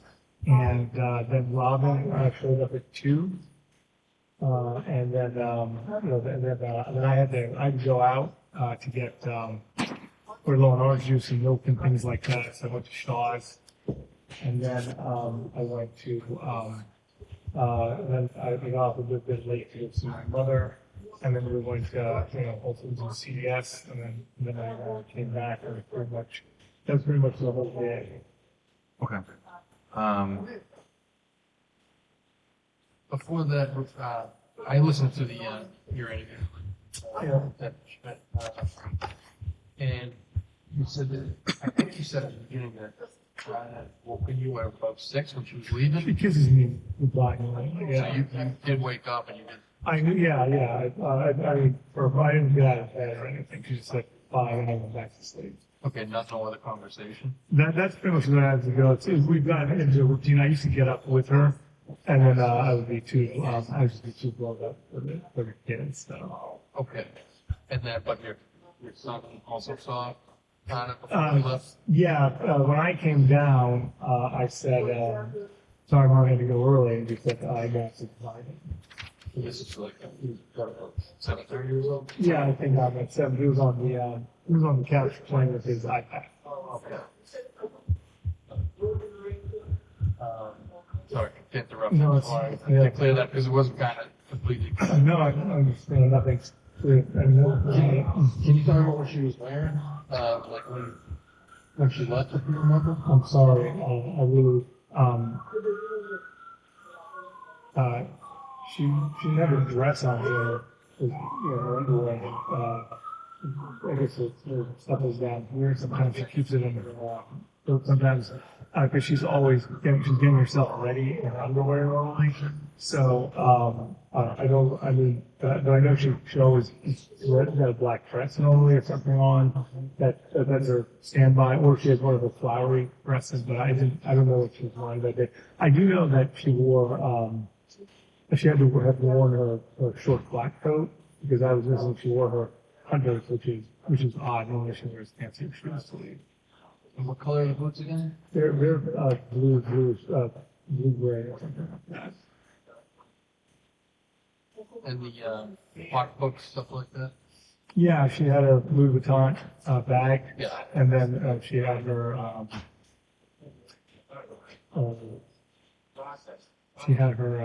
black bag. I think with Prada's one. But she has like 5 or 6 Prada bags. I'm confident that she took that with her, like that hasn't turned up in the No, house here. the only thing that turned up was when you were here last night. Tiffany sunglasses. Sunglasses. Yeah, she did not take that. And were you able to track down where she left those, or where Where she left her it sunglasses? was Thomas that found them, right? No, William. Brian, I thought. Brian was playing with them. Maybe Thomas found them. I think they were right there because they go in there and start like taking stuff. Okay. Okay. Sorry if I sidetracked. No. Has anything like this ever happened before? You know, no, it's totally this is not a normal thing at all. And the reason why I didn't call sooner, but one was that when she leaves, if she was coming here and she was 5 minutes late, I would freak out. And the week before, she was late for Christmas because she, as I said, she worked late for December 24th. Yeah. So I was like, "Are you coming? You're missing." I emailed her and I called people and she's like, "Hey, I missed the flight. It's canceled. I'm driving up." So I didn't have the phone and she wasn't coming, so I held off. And then I should have called work on Tuesday and on Wednesday. I don't know.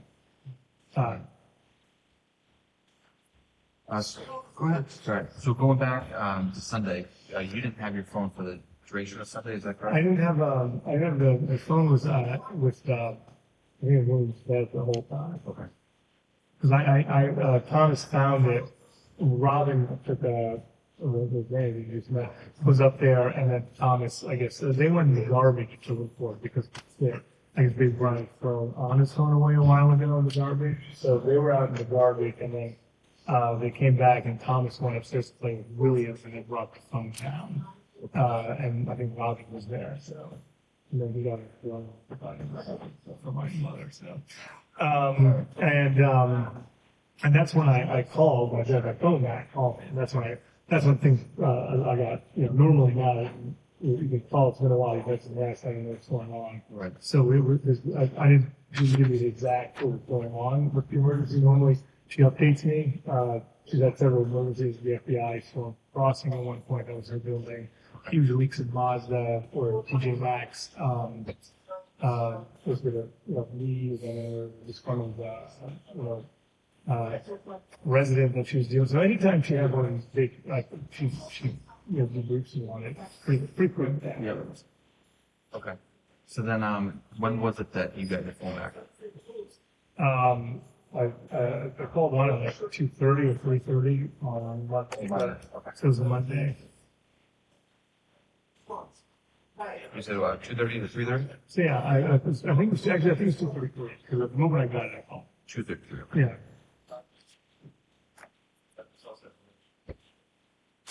Perfect. Okay.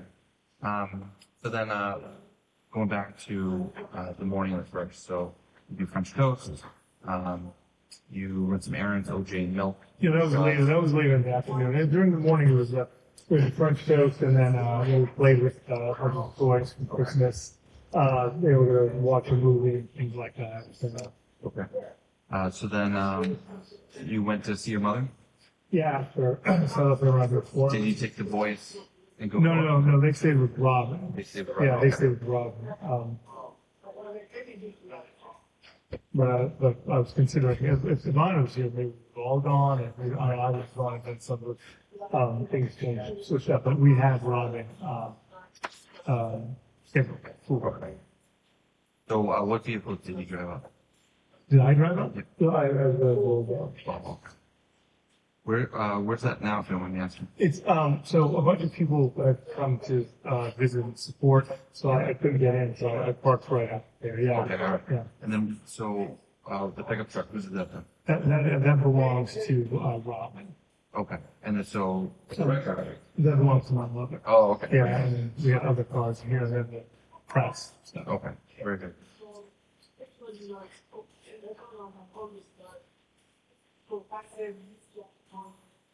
So how long were you visiting with your mom? A few hours. And, what, is she, it's the Swampscott? Yeah. Excuse me, address? 330 Paradise Road.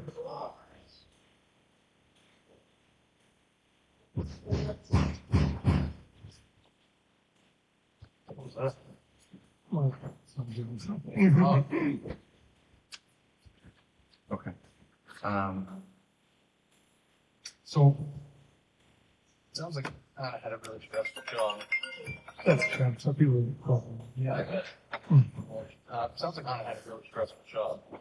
So, just to be clear, her experience was that she was over her head. As I said, it was huge. It was a job of her dreams, and she'd gotten like 2 or 3 times the money that she could make it before. Yeah. And she was worried to a certain extent that she was over her head, and she kept talking about that.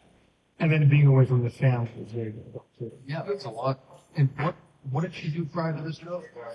She worked for Jen, who was here on New Year's Eve. But what did she do? Yeah, she was his. He runs a real estate company, Yeah. and she was the operations officer. So it's just a similar job, just larger scale, more money. Yeah, I mean, like way. I mean, it's a way larger scale. Yeah. It's like multi-billion-dollar company, and it was a lot. It was overwhelming. It was unbelievably overwhelming. I know that in the previous conversation with Professor Schmidt last night, you mentioned that the distance, the issues that you were having on your this job, you caused some depression. Absolutely, yeah. I mean, I'm just going to ask, pointed question there. Has she ever thought suicide? Never, no. She never ever said that. She talked to Jen for an hour and a half. I know you spoke to her about how the year has been, and she was really unhappy about the trial and things taking, or the court case taking longer, us not being able to be together. And she kept saying to come back, and then she's like, well, I can only have $100,000 smaller job. And I was like, no, we've made these huge sacrifices for you to be there at the townhouse. We'll stick it out. She was going to see a psychiatrist before she actually brought that up. But I spoke to Jim about it today. He spoke to me about it today, and he basically said, hey, it's fine. It doesn't mean there was any problem. She had a problem, and she should do it in a healthy way. So that was his experience. Okay. So no past doctor, no past attempts on the. No Nothing like that. No. Is the marriage okay? Have you guys talked about separating or?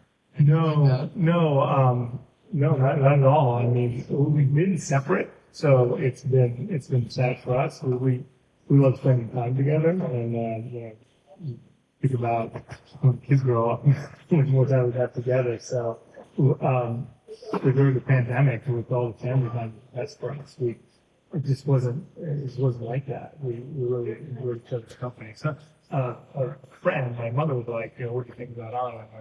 And we're just losing the friend. It looks like they really enjoy each other's company. I keep bringing that up to her all the time, but that wasn't. That was the problem. Also, I mean, it's just the idea of separation for her comes from like a family that her mother was following for 47 years, and for me, coming from a divorced family, not enjoying that was like it just really wasn't. I mean, I don't think so. At least for me, that was my experience, and maybe she was a therapist, so as well as that possible. But for me, I just couldn't imagine it. You mentioned that in the past years ago, you lived together in D.C., right? We lived together for a year. And then there was some problems, like you said, I think 2013, and you came here. Yeah, I came back to Boston. I was like, DC's not working. And then she, a few months later, she basically said, okay, she came to Boston. So that was just didn't like DC? Yeah, I mean, it was, I guess, no, that's not a fair statement. But I didn't like DC, just, it was, maybe I wasn't ready for such a serious relationship time, and I was uncomfortable in a new town. So obviously there was more layers to it, and I wasn't used to what a relationship meant, and I was just like a solo operator, and now I wasn't, and that was difficult for me. I struggled with that, so I think that was it. And then Anna realized that she wanted to be with me, and then being in Boston was fine. So, and then things worked out. Ms. Skillman, could you pause, please? And for the record, Your Honor, this has been paused at 14 minutes and 33 seconds on the media player. All right, great. Jurors, we're going to take our lunch break, and we'll be back at 2 o'clock. Thank you very much. All right, please. Close your notebooks.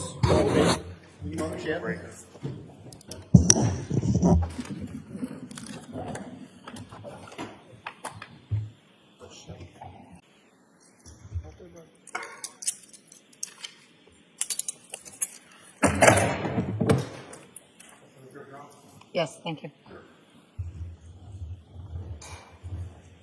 Your Honor, before the jurors come in, could I ask? We have created a blank calendar for the jurors and for everyone. I believe it was a motion to eliminate and it was unopposed. Could I mark one for ID and then pass it on, have the court officers pass it on to the jurors? All right.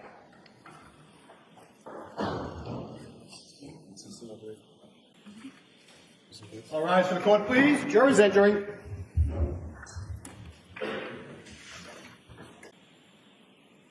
Court is back in session. You may be seated. You have the witness back on the stand? Thank you, Your Honor. Commonwealth would recall Harris and Schmidt. Want those in now, Your Honor, or you want to wait? Oh, we'll wait till he gets back on the stand.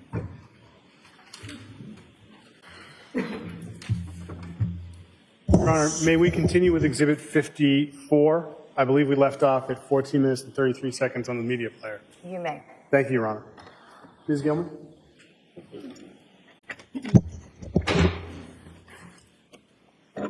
And I was having with anybody at that point, but that was, I mean, he grew up. And I don't ask this to upset anybody, is there any extramarital that you or No, not at all. Certainly not with me, and not that I have any information on it. Like everyone who called me, so maybe how to work all this. The same story that I had is the same story Alyssa and Adela and Wolf Bassett with Amy is that she works all the time and she flies home to see you guys and she comes back and she's constantly working.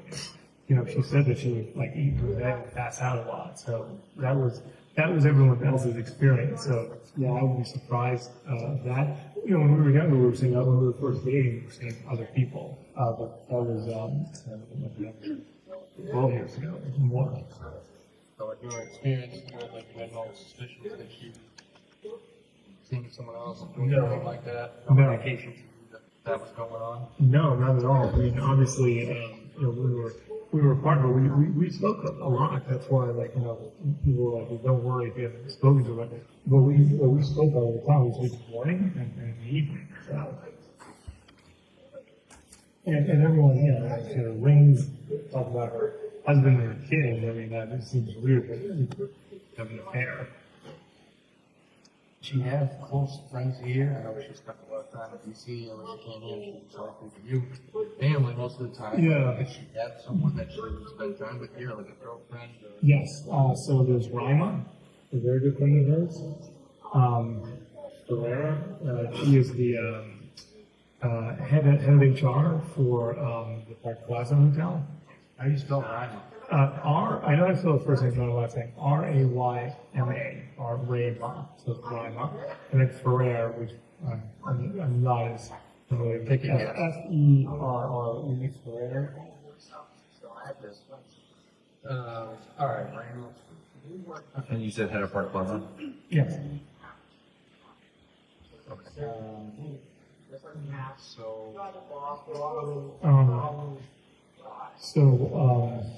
Anyone else? Yeah, so Rhino was so when she was here, she spent most of her time with us. Trying to think who else were the people that she would leave. Rhino was the biggest. Jam, obviously.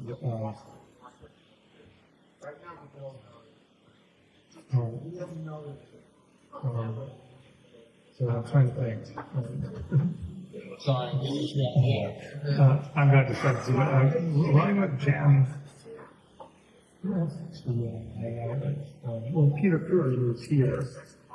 Peter came back? Yeah, Peter, he didn't, I was like, I'm fine. He showed up anyways. It was like, you need support. So that's Alice's brother. He lives in Marshfield. So, we're pretty close with them. So, you know Peter and... Peter and Anna went to, they had a leadership training together. Okay. Was Jim part of that as well? Jim was part of my leadership training. So that's how a lot of us know each other through this. Okay. So, Peter Kirby and leadership training. Yeah, and she was what we call, her group was B2 and my group was B3. We raised over $200,000 in the pandemic for this issue. Really? Yeah. Oh, wow. That's awesome. That's part of the leadership training is the community service. Okay.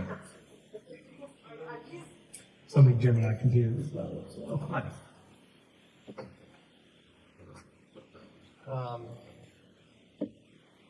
What do you think? First, it's been like, I feel like it's a bad dream. I'm not going to wake up and it's going to be all over. I'm having a hard time like sleeping or thinking. And then the fact that my mother and the investigative team in DC was they don't believe she went back to DC. And Jen and Della are like, well, where else did you go to? I mean, I have no idea. I mean, like if you said she went to New York or Mars, anyone would be possible because I have no idea where else she would go. And I talked to Candace today, who's a friend of ours, and I said she's not someone that would ever pay one like that. That she would just like go and not say anything to anyone or get a large sum of money from one of the accounts and just leave you. She wouldn't leave us or the kids. I mean, it's not possible. What are you going to do for bank? I know she's got the JetBlue card. Yeah, so I everything's in her name the way I set it up.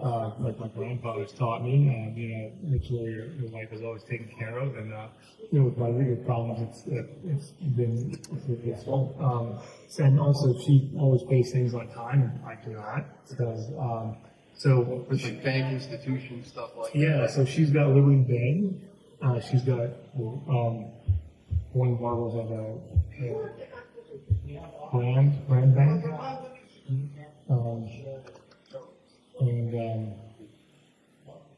And she's Apple Credit Union in Virginia, which she's had for probably 10 years, 15 years. Yeah. So all the money goes there, and then we've got the Chase cards, we have the Fidelity, which something happened with the Fidelity card, which was in Belgrade, so that hasn't been used really. Was that like canceled? It was. I think we might have used that one. And then the JetBlue, which is the only one that I don't do. I don't do the bank accounts, I don't deal with those, but I also deal with all the investment accounts and all of the view of. Obviously, we want to contact these banking institutions. Yeah. We have plenty of activities going on. Sure. I would. Have you been monitoring this? I'm monitoring the Chase. The Fidelity, nothing's been going on, but the Chase, I use the Freedom card, and I think she used the Freedom card in Belgrade. It doesn't have foreign transaction fees, so I was like, so I called her to go use the card there. So then she switched to the other Chase, and then she got the JetBlue because she's like, hey, I want these 80,000 points. So that was the last sort of credit card conversation we had 6 weeks ago. Okay. When's the last time you checked the activity on these card accounts? I had to check today because the Freedom we use for a company I work with, which is a sports card or memorabilia company. So they buy from their the vendor. We need it on the credit card, and then they pay us for that. So that's one of the. So I'm always checking that card. Okay. Any special activity on that? No, Any transactions? there's nothing I don't recognize. No. Okay. As far as travel, has Anna done any domestic travel in the United States in the past year or two, like anywhere? It's been GCA in Boston, and then I think she went to Chicago or New York. She went to Chicago to meet some of the head brands that just inspired. They went to Belgrade, and that was it. No, she was complaining about travel since my problems. So we were looking to do something at some point. So Chicago for work? Yeah. What was the destination that you really wanted to go to? Japan. She kept saying, "Why don't you take her to Japan?" I said, "Yeah, absolutely." It's on my list. I had done a lot of business there as well. It's good. She loves the Japanese food, so.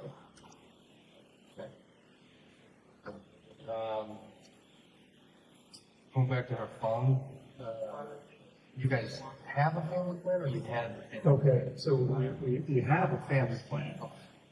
When she got the job at Tisch Expire, she's like, trying to decide what to do. She's like, well, she wanted to take her stuff over, so she ported it over, and then she left the family plan that we had. You have no access to like her no. records. No, but Titian's file was, right? So, Yeah, well, that's, you know, I thought you had the phone. We've been talking with them, but they're a big company, so getting information from their Oh, companies, really? so, yeah, Oh, I thought they were just handed right over. they always have to be corporate attorneys. Oh, You know what I mean? Yeah, so if she was on the family, I mean, I'm so upset. If she was on the family plan, I could like just like hand it right over to the guy right now. Yeah, all the phones, mother, my uncle provided me, and on it. So Okay. Anna was married in the film. she was, yes. Any, what's the relationship like with her? But they don't talk anymore. How long ago was that marriage? I guess she got.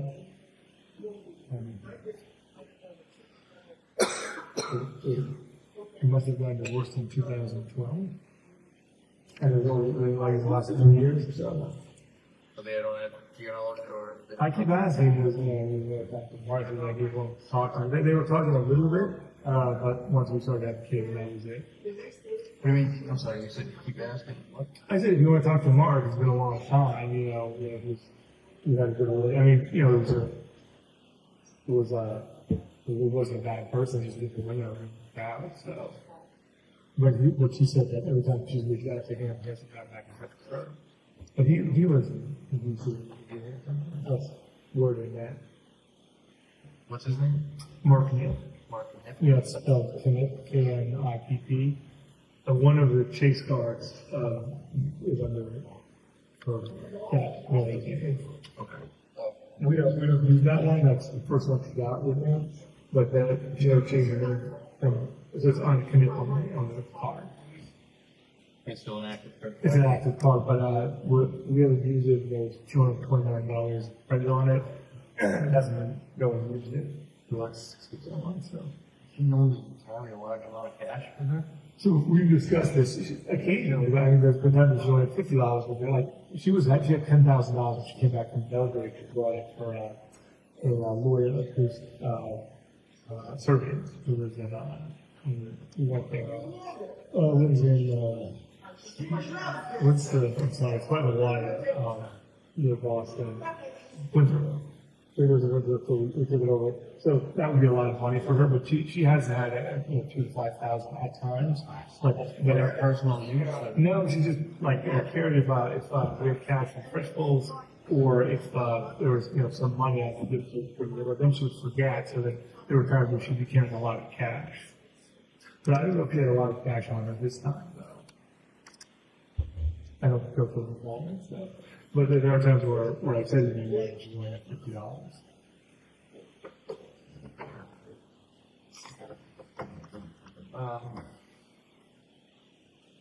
But you always dresses like you know, not like that. There was no financial nothing like that. No, actually, we're doing better than ever right now. We're facing restitution charges, but with the new job and when real estate has worked out, we're really in good shape. Did you guys have any arguments or anything on New Year's Eve? No. New Year's Day before you left? No, it wasn't enough time on New Year's Day to have an argument, but New Year's Eve, everything was fine. We were excited, what she wrote.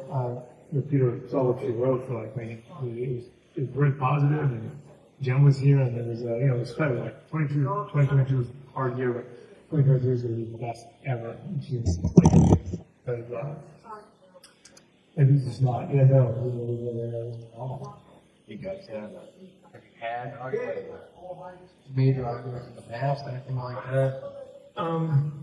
So the biggest, yes, I mean, integrity is we have arguments, but we're very aligned with almost everything that we do.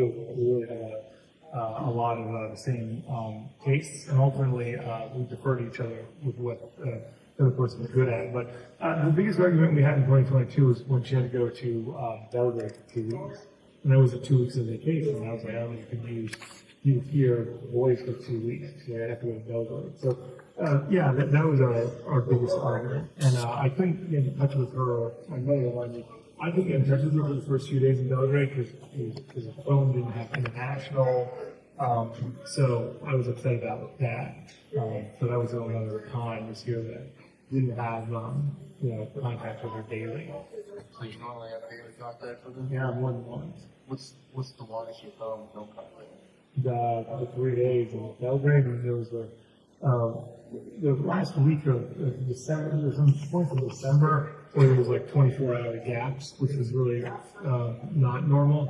And then when she was supposed to be here and she wasn't, and I was like, I'm going to support person before you're missing an area. But like 24 hours, 36 hours would be a lot of time. But I was making a big deal out of it over the last couple of months, and everyone told me to relax about it, and then I did. So I feel pretty good. When you guys did communicate, what was the conversation like? What? Just anytime, like, once when she's been traveling. Oh, yeah. To work. It's been like, she always says, hey, hello, and this is what I'm doing today. I said, oh, the boys are up. Sometimes I would just send photos of kids. She would send me photos of what she's doing. We'd have a recap. At night I would go, I'm tired. The kids are driving me crazy. She's like, there's no food because I do all the cooking normally. So I say, I'm going to go to college and get something to eat. And, this is the recap. Normal as if we were together. Yeah, as if we were together without being in person. But there were some nights that I remember December, like 23rd, 4th, 2nd, 1st. We didn't have those calls because I think I'd been sick and she was tired, so we went to bed. And the kids sometimes like go to bed like, if you guys not coming, I should go to bed. I didn't sleep well last night, so we're trying to get some sleep tonight. So it's not uncommon for us to live very early. Is there any mental health issues at all with Anna? Does she have anything indicators to you that something is amiss there, or any diagnosis? No, and not for me. My mother might have a different opinion, certainly, but yeah, she's like, well, I guess I'm not, probably pushing. No, it's probably pushing. Not a mental problem. Yeah, sorry. No, I think probably. If I really couldn't think of anything. I mean, she never, thought about psychiatry or even discussed it until recently. Has she ever been violent or anything like that? No. Have you guys ever had a physical confrontation? No. None of that.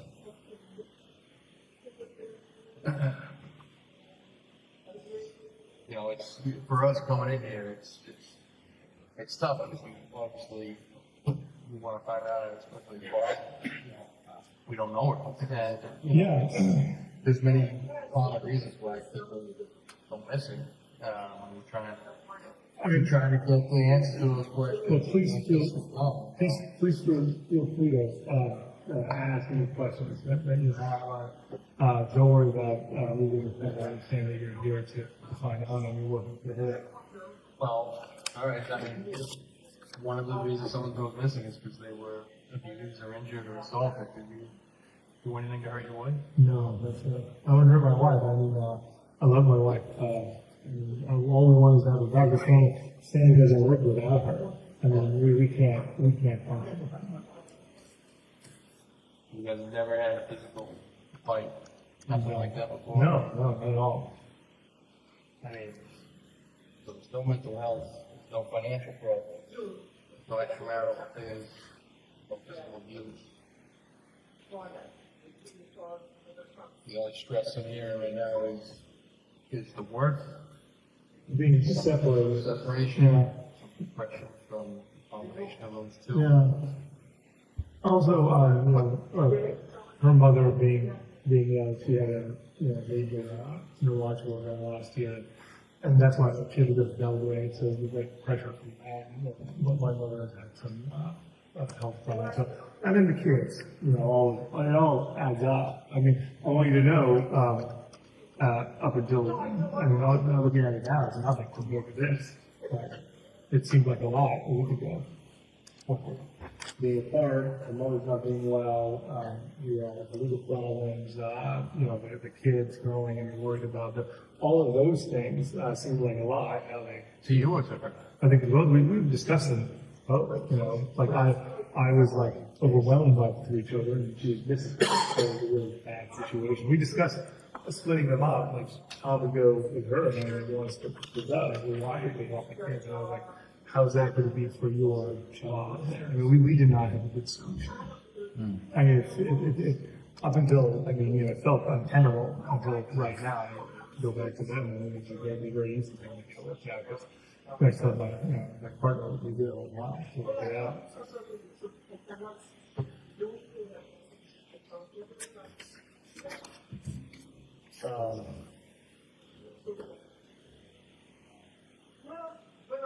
Where would you go look for it, Brandon? If you could go anywhere right now, where do you go to look for it? You have a favorite place? You have, We just we were telling everyone we were just and like we would go to the hotels and the hospitals. Had a favorite restaurant in DC, which is near the house. And there were investigators waiting there all day. And people were talking with them because they thought maybe we should go there. But I don't know. Anna was not someone who just want to go out and she was adventurous, but not that adventurous. And she had a layover in Frankfurt, I think, and I told her that, her flight was delayed, so I said, go into town. I don't know. She's not someone who would want to do it by herself. She would always want to do it with me, or at least someone else. I like to think it would only do with me, but obviously, wouldn't be something. She would just go off on her own, like my father, when he traveled by himself and seeing what he needed, and things like that. So that was not my experience in Lana. and this tough week last week, you don't think it rises to the level of wanting to hurt herself or anything like that? I just can't. I mean, I personally can't imagine that. But she did. I remember I talked to Alyssa about it today. Where she was a friend of Carrie Westbrook, and I guess she was going to go see her. They've been good. They came up with Washington together. I don't know what happened. She was trying to get there, but SIM card broke, and she was exhausted, not feeling well. I saw her. She was on FaceTime with Blake because the SIM card was broken. And I was like, I guess maybe I was complaining about some stuff, and she's like, hey, you're breaking, I'm not doing very well. It's the first time she's ever said that. I say that all the time, I'm not doing well, but it was the first time she ever said that to me. So that was new. And Jen said that she seemed different, but I mean, the extent that you're talking about, this extent is, this is just unbelievable. Was that before or after Christmas? Before Christmas. No, SIM card went down after Christmas because she got in touch with me very quickly, so it went down. Well, I mean, you seem to be willing to, do whatever you can to help the investigation. We thank you for that. And, part of that, I think, is trying to understand Anna. And I think if you would allow us to look through your phone and send to us downloading your phone and seeing some of the communications between you and her and her tone. And I mean, you said in the interview that she said that she may have used your phone occasionally to receive stuff. Yeah. I think it'll help us really create a permanent timeline of the events of the 1st and the 31st and the 1st, and maybe get better insight into Anna. Is that something you'd be okay with? Just to be clear, you want to download everything on the phone? We will download, in the attraction, we'll download all the contents to your phone, yes. Oh, that's a lot. What we're focusing on is what we're interested in. Yes, it's all of them. We're interested in looking in and finding information specifically in there that would help us do that. The Anna specific content. That's a huge amount of information, gentlemen.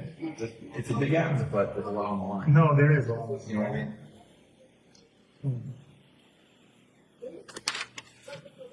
What's your concern?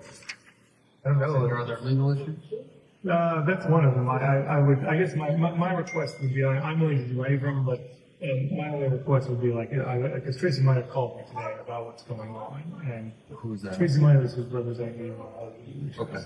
So she said, before you do anything like this, you have to talk to me. I want to do everything I can to support this 100%, but I gotta call her about it. She said before you do anything, like turn on the phone or anything? No, before you do anything else. I mean, she always wants to be here to to talk to law enforcement. I said, well, I'm going to talk to them and give them money they want. But I have to ask her quickly about that. I'm sure it'll be fine, or she might say, hey, can we just do the information that you're asking for?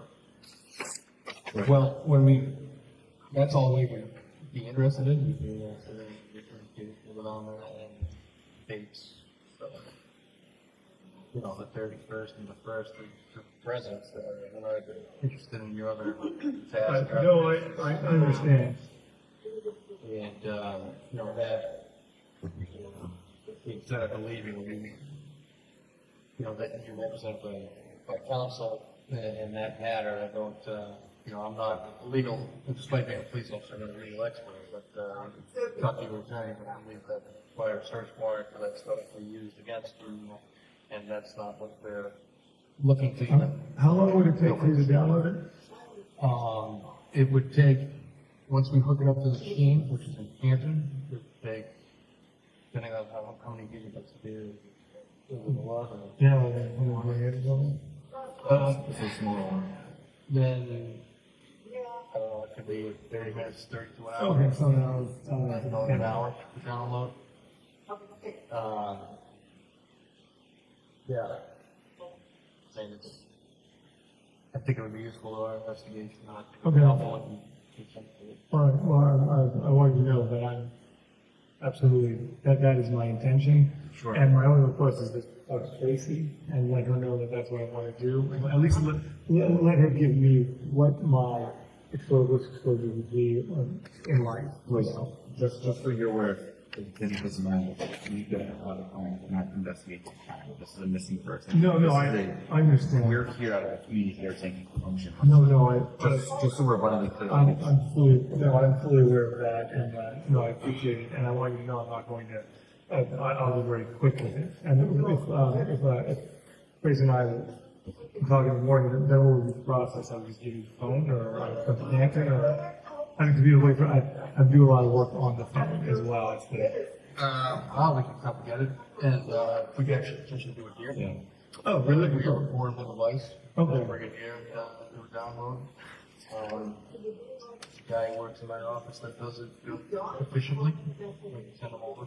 Okay, great. So, you guys, you gentlemen, I don't want to request to continue to talk to Tracy about it. No one's taking you from front, No, sir. no. I even know, but I don't. I'm only interested in finding out, and I don't care what it takes. But I just have to make sure that that I listen to all the advice I have come my way, which is a lot. I do apologize, but I most likely will be able to do that, and I'll be able to do it tomorrow. And that is my intention and my belief. Is there any, what possessions do we know that she did not have on her first? What's in a wallet? She You know she had a wallet, she didn't bring her sunglasses. she has a ring and her wedding band, which is diamonds. Okay. So she's got the engagement ring, the wedding band, and then she has, I think she bought some, she had a ring and a necklace that matched that she bought in Serbia.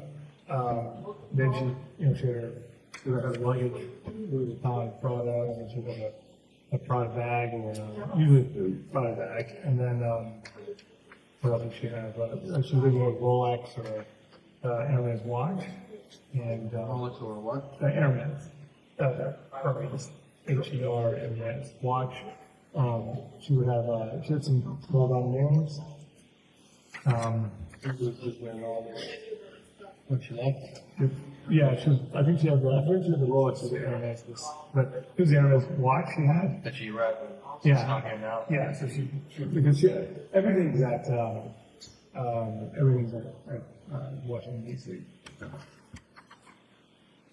What's it? All of our stuff is in Washington D.C. We like 2% of the stuff.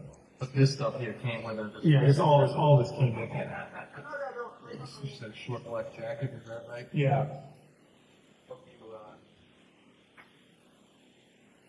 but you don't know what kind of pants or shoes that.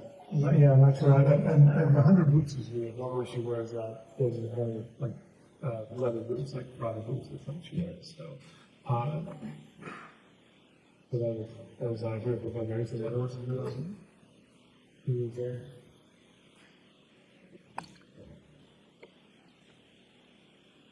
Does she leave any belongings here, like for tribute to anything? Yeah, she's got a couple things in the up in the bathroom that's mixed with all of our stuff, and then she has her pajamas and his underwear and different clothing. She's got a drawer over in. Remember when I took you upstairs and there was Brian's thing? Yep. Yeah, one of the drawers there. She's got all her clothing. Okay. But so she has enough clothing to last for a day or two, and then she has energy drinks and stuff. So. Okay.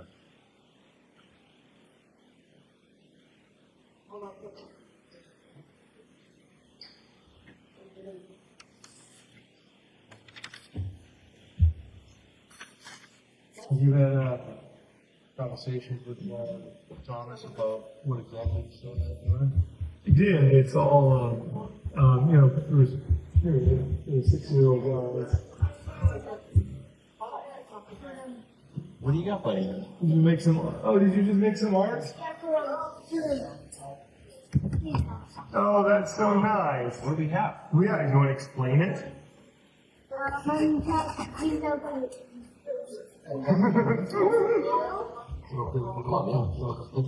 Yeah, absolutely. Oh, well, that was not bad for some, better than I could do. Oh, there's other but the gist was that and Thomas, when there's action, he loves it. So it must be his mother came down and then said, "I gotta go," and then one of the ladies, "I love you, I was here," and then she left. And first he said she went to a taxi, and I said, "Was it far up here?" And he said, "No, it was all the way down there." So I said, "You didn't see the car?" He said, "No," and I was like, "Okay," and then I was like, "So yeah." It's pretty much what I want to ask him. It's, Yeah. So it's yeah. I think we get the same answer. Yeah, of course. So It's all vehicle that she got into the obviously super helpful.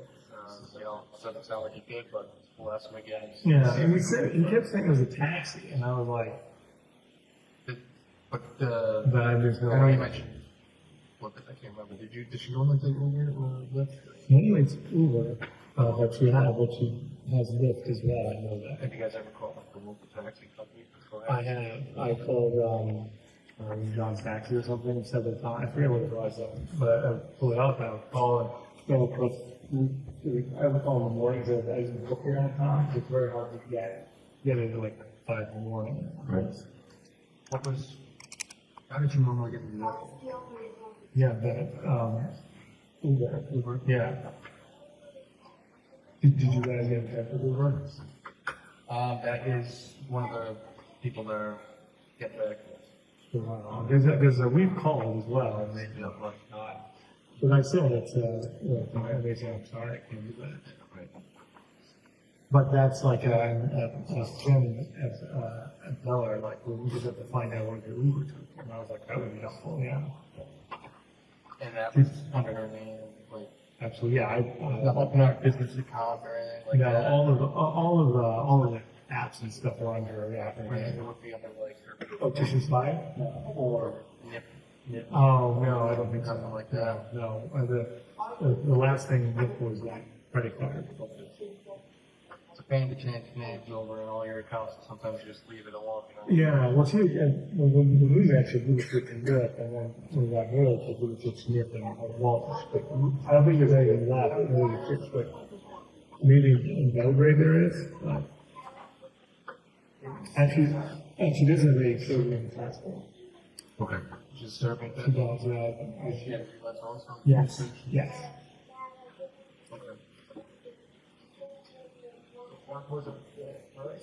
Where does she keep the Serbian passport? Where does she carry it around with her? Yeah, she does. No one has a U.S. passport with her. She carries like the Serbian passport. She wouldn't. here because it's not useful. They won't here in the United States. I'm just gonna sneak in there. If they're asking Tom's Yeah, questions, go I ahead. don't wanna ask them the same Oh, questions, yeah. so I just wanna see if they're asking them. Go ahead. What's he working on? He's trying here. We have to ask Can him. you decipher for me? No. I don't have kids, so Oh, I can't translate the drawings. Well, he's doing some math for us, Yep. and he's got the happy face and the heart. And then he's got his spooky movie stuff over there. And the cult for the heart is new to me. Actually, no, it's not true. He enjoys that. He was doing a colorful rainbow before, but now he's doing a colorful heart. So the kids have no idea what's going on over there. Having a rainbow thing with the heart. They're so used to the last 6 to 9 days, and then both of them want to count the girls. Yes. She's like, hey, I'll talk to you later. Okay, see you soon. Bring chocolate. What's your schedule like tomorrow? Pretty good. What would you request? Well, we would like to talk to the kids, but we have trained professionals who just interview the kids. It's not a police officer. It's a civilian that works with the DA's office, and it's not at a police station. It's actually at a very nice house in Foxborough, near Gillette Stadium. It's not too far from here, right? Well, it's probably 45 minutes. So it's actually right behind Gillette Stadium on North Dean Road. Yes, that's it. But it's right behind it, like generally. And it's a good setup. It's actually like just a couple of couches and chairs and toys. You want to talk to Brian anyway?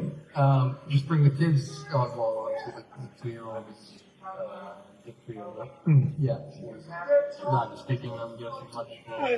Some words, but William doesn't speak that. I mean, he speaks a little bit. I mean, he's like, I forgot about the phone, so. I think you could bring all the kids if you want toys for them to play with. And we'll see if we're just gonna have the person ask some questions about mom. And last time, some recent conversations they can have with her. That's pretty much it. That's fine. And it's really kind of a nice, casual, comfortable setting for children. It's specifically designed for that. We actually use it for like children who are victims and stuff like that. It's really easy going, and you'll see, and when you sit down before anyone talks to anyone, you can see yourself. But if you can get, I think we can get the kids in tomorrow. What time? I don't know what time yet, Okay. but we can call you in the morning. Yeah, I think, I gotta just, we normally I take him to school, so, I'd certainly be willing to organize that, and I'll talk to Tracy about, maybe we could do all of it tomorrow. That's actually, that one's a good, that would be convenient. We could just, Well, I mean, we don't have extra time. I'm emergency, so. yeah, so, yeah, I mean, what time is your work, 7 in the morning, is that? Unfortunately. That's what time I go to. Yeah, no, right, how old are your children? 1.5 and 4. Okay, yeah, so, yeah, the 4-year-old, is starting to maybe talk and feedback, right? Oh yeah, he's fresh. Let me see if I can get the time here. Yeah, it's usually a really nice moment does the questions. Just a conversation. It's fun. If anything that you feel is going to help, I'm willing to do. That's what you know. We're trying every avenue here. You know I what mean? appreciate So that. Yeah, I mean, we just need one little bit and we can all right, great. so typically something will jump out. You know what I mean? Okay, I love that.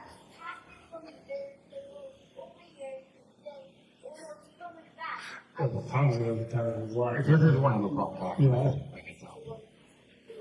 I guess there's no one scheduled to be in there tomorrow, or as far as like children being interviewed, so it's probably wide open. Okay. Just gotta see what time the counselor is available to be there. I'm guessing they're probably pretty flexible, but like you said, rather get it done. Time is of the essence. Well, I mean, waiting till Monday makes no sense at this point. We have no time.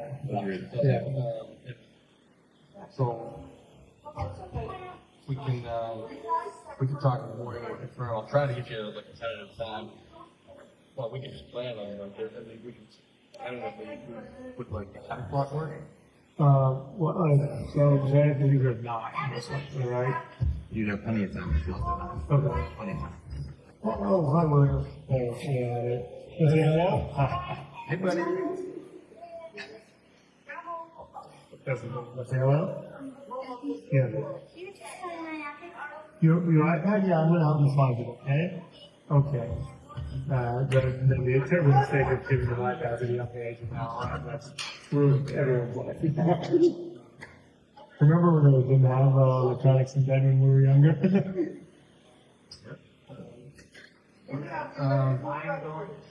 Well, my boss in Canada is going to give me a time shortly, so before we leave, before they wrap up, and hopefully we can set something up.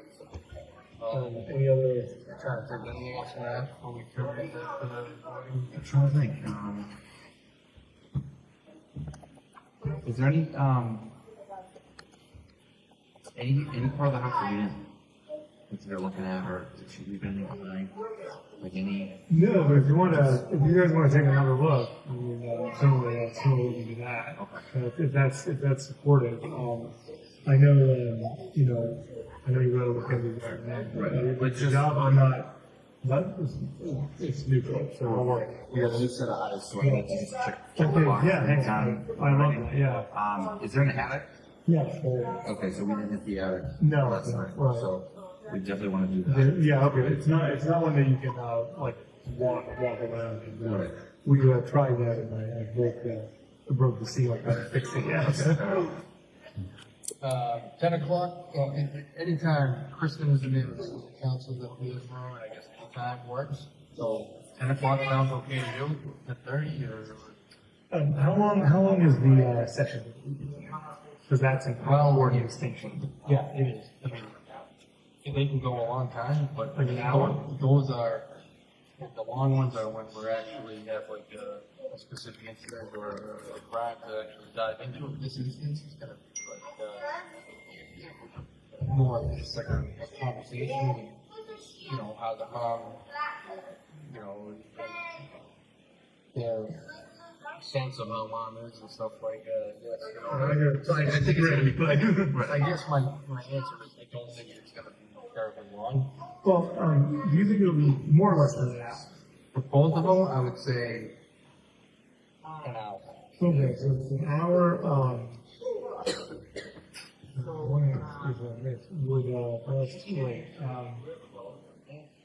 Did you have to get back or something? I'm just trying to figure out timing. I think 10 would probably work out just fine. So. Okay, so let's plan on 10 o'clock and then before we leave.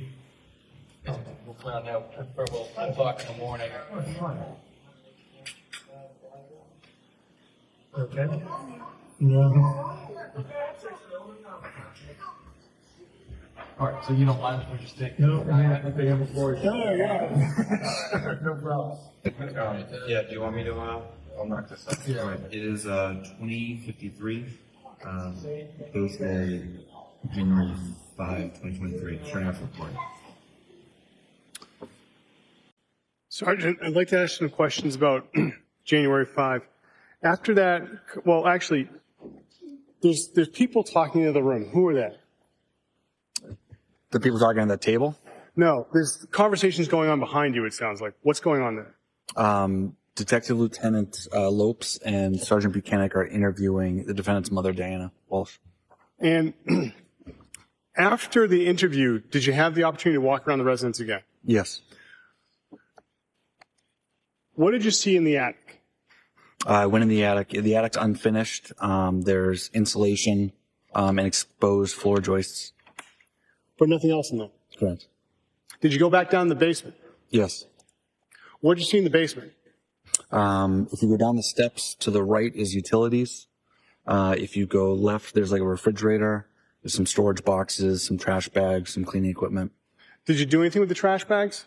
I kind of manipulated the bag from the outside. And what did you notice? I felt like there was a carpet sample or a piece of a rug inside of one. Did you open the bags? I did not. Did you have the opportunity to go outside again? Yes. What did you do outside? We checked the shed, the backyard, walked around the property again. And did you do anything with the pool? We shined our flashlights into the pool again, but it was looked at with the floodlights the night prior. Now, what about vehicles that night? Did you look at any vehicles? We looked at the Volvo again. And what did you do to look at the Volvo? We went through it more thoroughly. And did anyone give you permission? Yes. Who? The defendant. And what did you find in the Volvo? In the Volvo was a receipt and a cell phone. And did you ask the defendant about the cell phone? Yes. And what did he say about the cell phone? It was the eldest son's cell phone. And the receipt, where was the receipt from? Lowe's. Was there a date on it? January 4th. And do you know which Lowe's? Weymouth Lowe's. Now, on January 5th, besides this interview that's recorded, did you have any other conversations with Mr. Walsh? Yes, we spoke on the phone a few times earlier that day. Well, let me ask you, when was the first time you spoke to him that day? Just before 9 a.m. on that Thursday. And do you remember the substance of that conversation? I just let him know that we were working on the investigation and we would be in touch. And when was the next time you spoke to him? About 3:45 p.m.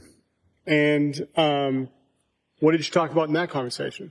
I had called him and left a message. He called right back, and he asked about media and a PR person. And I had asked about if Anna carried large sums of cash on her. And he said sometimes yes, sometimes no. What did he ask about a PR person? He asked if he should get a PR person or talk to the media. What did you say? I said he's free to talk to the media, although I don't recommend it. Now, how long were you at the Walsh residence that night with the state police? About 8 p.m. to 10:30 p.m. And what did you do after you left the Walsh residence? We all went back to the Cohasset police station. What did you do at the Cohasset police station? We began digging into the financial institutions, but given the hour, they were closed and it was tough to get a hold of any record keepers. So I take it now we're getting into January 6th. Yes. What did you do on January 6th as far as this investigation? A large-scale search ensued. We brought in command posts and we established a staging area. Who brought in command posts? The Metro-Elect command post was present and the Mass State Police command post. Where were they set up? Behind Stop and Shop at 400 Chief Justice Cushing Highway. And how was the large-scale search done of the area? There were canines. There was the Metro search and rescue team and the State Police CERT team conducting an area search of that wooded area. Now, was anything recovered in that search? No. Sir, what was done to try and find surveillance video in that area? Neighborhood canvasses were conducted. And how'd you do that? We requested assistance from neighboring agencies, their detectives, to come in. We'd pair a detective with a trooper, and they go around checking residents and businesses for any sort of security footage. What was done as far as press conferences on the 6th? My chief, Chief Quigley, gave a press conference on that Friday. Now,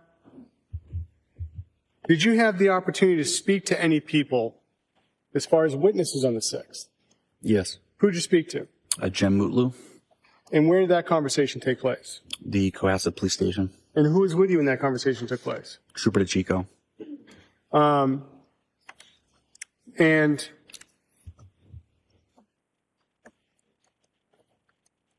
that day on the 6th, what was done as far as obtaining any digital devices from the defendant?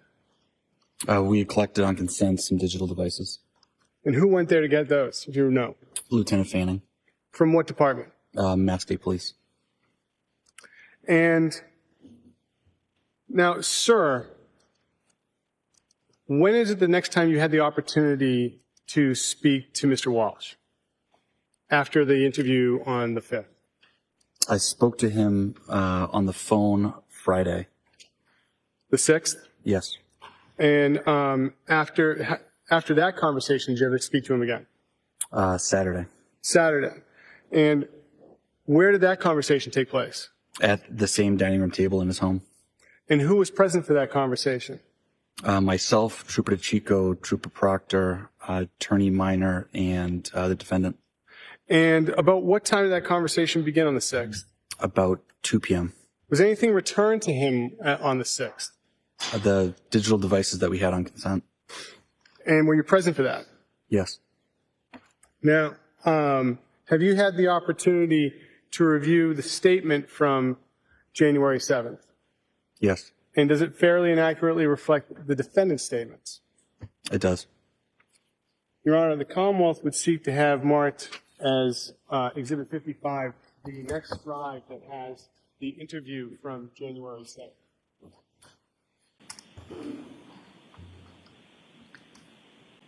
Any new objections? Same objection. All right, they're acknowledged. The audio from 1/7/23 is now marked and in evidence as Exhibit 55. Your Honor, with the court's permission, may I begin playing Exhibit 55? Yes. Thank you. Ms. Gilman?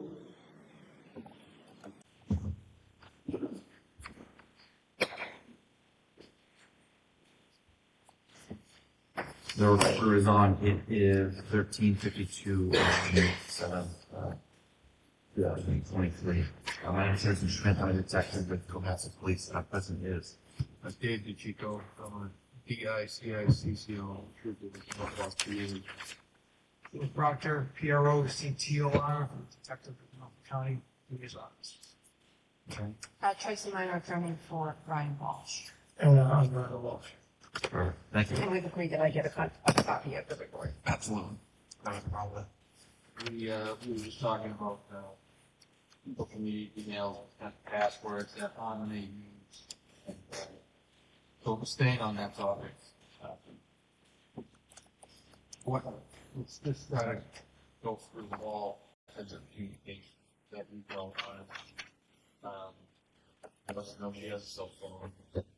Within that cell phone application that you know apply for, and does that generate a separate phone number, or is that just have a texting like WhatsApp? Yeah, it's, so she's used WhatsApp as well, but Viber is actually gets in touch with her sister mostly.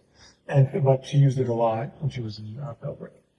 Did she have any applications on her phone that generate a secondary telephone number that you know of? No. Did she make any calls from Instagram, she might use Instagram. I don't know much about that. And that the iMessenger stuff has been people calling her on that. It's been coming on my phone over the last week, so. And password for Instagram. Those are the passwords that we use for stuff for banking, so I don't know if she uses it for that or not. And pay over at capital B, local, one dollar sign at the end. Right. She usually uses that for accounts that we were, if you want to get me on. So like the credit cards. So maybe bank accounts, I don't really ever look at the bank accounts, but Netflix and things like that. Back to any other methods of communication. Well, Facebook, do you have access? I don't think I have access to that. Whatever she put in my phone is what I have. But Facebook, Instagram, I use email, text, and phone calls. I mean, I'm not wondering if that's it. Yeah. Right. So that Venmo would be something. With regard to the financials, we talked about, we gave some lists of 5 banking institutions that you guys use. Firemark Strickland, Fidelity, Chase, Apple Credit Union, Long Ranch, Liberty Bay, yeah, brand new, Liberty Bay, Liberty Bay is a credit union or something. And they have, they have one of their locations right here in Middle. Or is that a presence in Virginia? Is it Liberty Day or Liberty Bay? Liberty Bay, yeah. I think she recently opened an account in DC. I think she's using that credit. Yeah. What about, yeah. No, I had a credit card from Capital One. She wouldn't have access. No, definitely. No, not for that. No.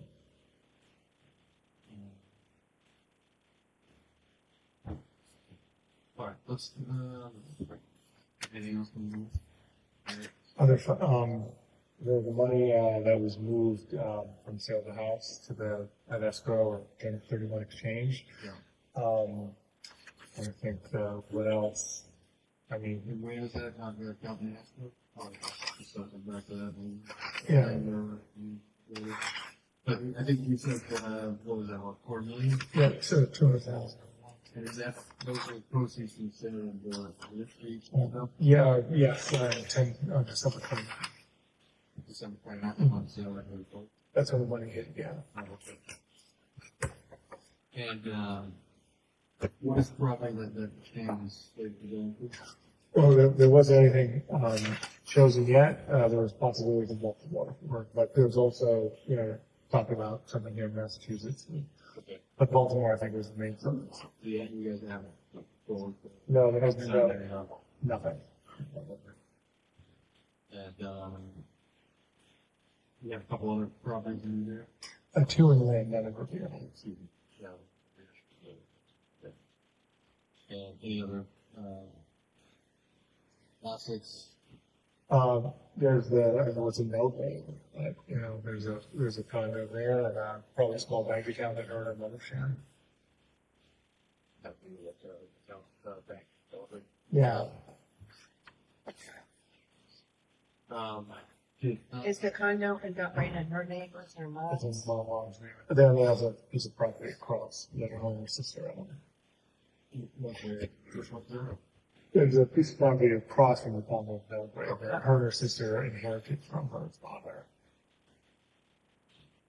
And then there's her, it doesn't sound like something international, but then there's the country house, which is about 45 minutes out of Belgrade.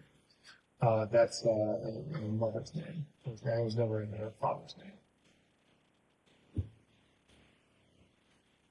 And these are all, the assets we talked about, and those are all joint, correct? Well, everything's not his name. Well, yeah. yeah, they're not, but, all right. Fair enough. Is there any, business dealings, that she's considering on her own without, Is that my knowledge? well, without your knowledge, you wouldn't know, but without you, but, report the first thing, which was kind of like, this is my project, I'm doing this, that sort of thing, Yeah. I don't hang with. No, that's not how our marriage worked at all. If she was doing something like that, then I would have zero information about it. We talked about everything, when she was looking for the dog, she was looking for a new car, all these things. For her business was obviously Spire and then was real estate investment portfolio. That's Only my company, the Lex company. Yeah, it's a cybersecurity training company, and that's a new company that I've been working on with my business partner. So that's what I do when I'm watching the kids and doing other stuff. So that's my main focus, and we're building it up over the last 2 years. off ground running. It's on the ground running. It's not profitable yet, but we do cash flow positive. Training, yeah, human-based cybersecurity training. So We work with a psychologist or a workplace psychologist who's my business partner as well, and we come in and train high-functioning teams like yourself in multi-team systems. And reaching out to all sorts of different teams and have the ability to work cohesively with another high functioning team is very important, especially for cybersecurity and for cybersecurity breaks. So, and it's all about incident response.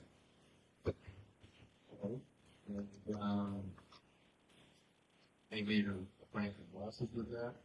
No, not at all. No, in fact, we're looking to close a large big government. We've got 5 or 6 possibilities, and we've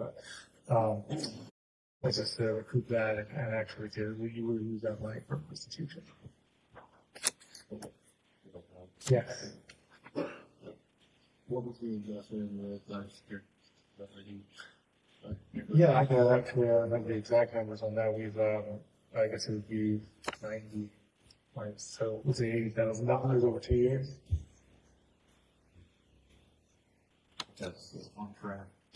We have, we have a government contract now that's going to pay us $40,000 this year, and it's for over 5 years. So things go well, and then we're going to close those UK deals. But once that happens, we would be cash flow positive. Both my partner's not taking any salaries out of those yet, though. So Your partner in the trading card business. he's Is that dissolving? no, Dissolving or? no. I'm not partners now. No, No, I'm just a, That's the.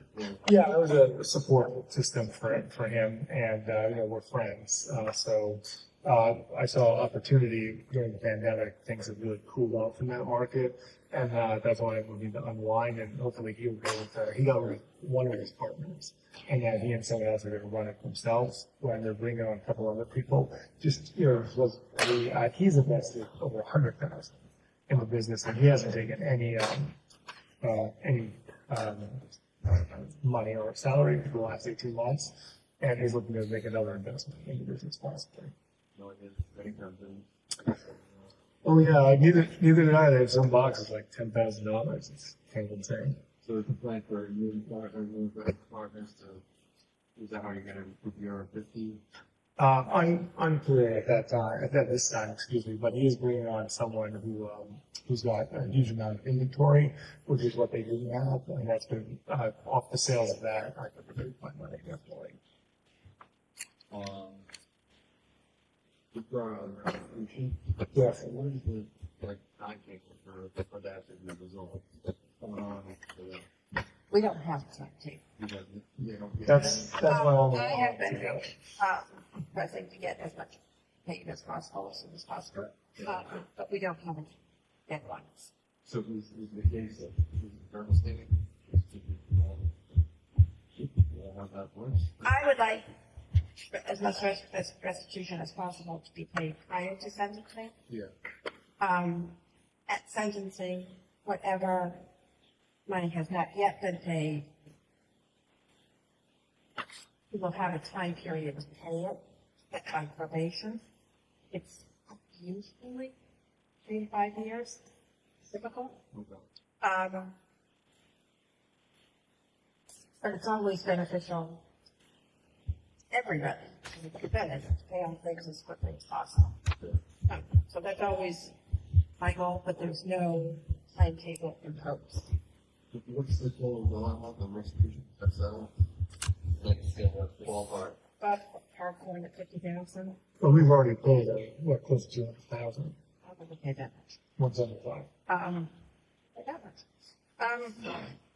It's a little complicated because Brian's mother had a bail money of 75,000 that she has pledged towards restitution. So once he's sentenced, you get that back, but she's not getting it back. It's going towards restitution, and I think we've paid. Well, that was still again, so 165. Yeah. And there's there's other 200 as well.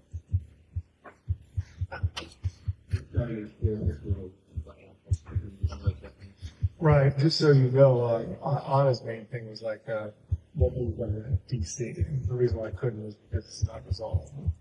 She was like, when you come to DC, then we'll just take that bill. And I was like, it doesn't exactly work that way. So the monitoring that everyone was,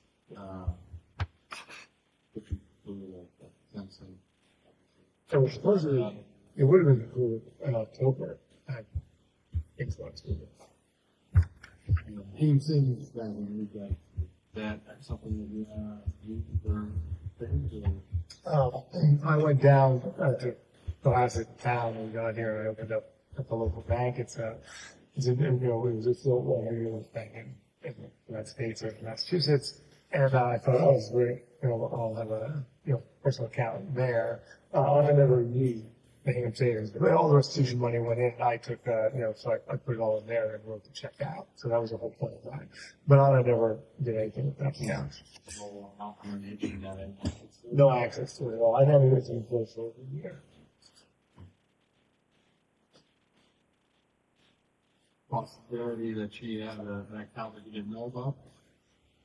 That's surprising, but. It would surprise me. Yeah, it definitely would surprise me. But I mean, anything's possible. When she got the JetBlue card, she told me she was getting it. So, Going back just to what you read, just to keep in the sentence, is there a possibility that you could be incarcerated while tripping this? possible. Possible. Yeah. Still on the table. Of 6 months. But that has not, that's all been put under suspense because of this. Still a couple, yeah. Because, Yeah, I but- mean, it's one thing if I could take care of the kids until you got over 6 months. Yeah. It's not like, But also, Anna and my mother both lost their minds. They were not having it. So, Back in the day. well, 6 months. after all of this, because we've been living apart for so long, so like, why did we do all of this?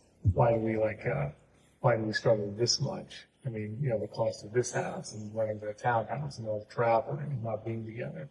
She was really being very upset when I talked to her about it.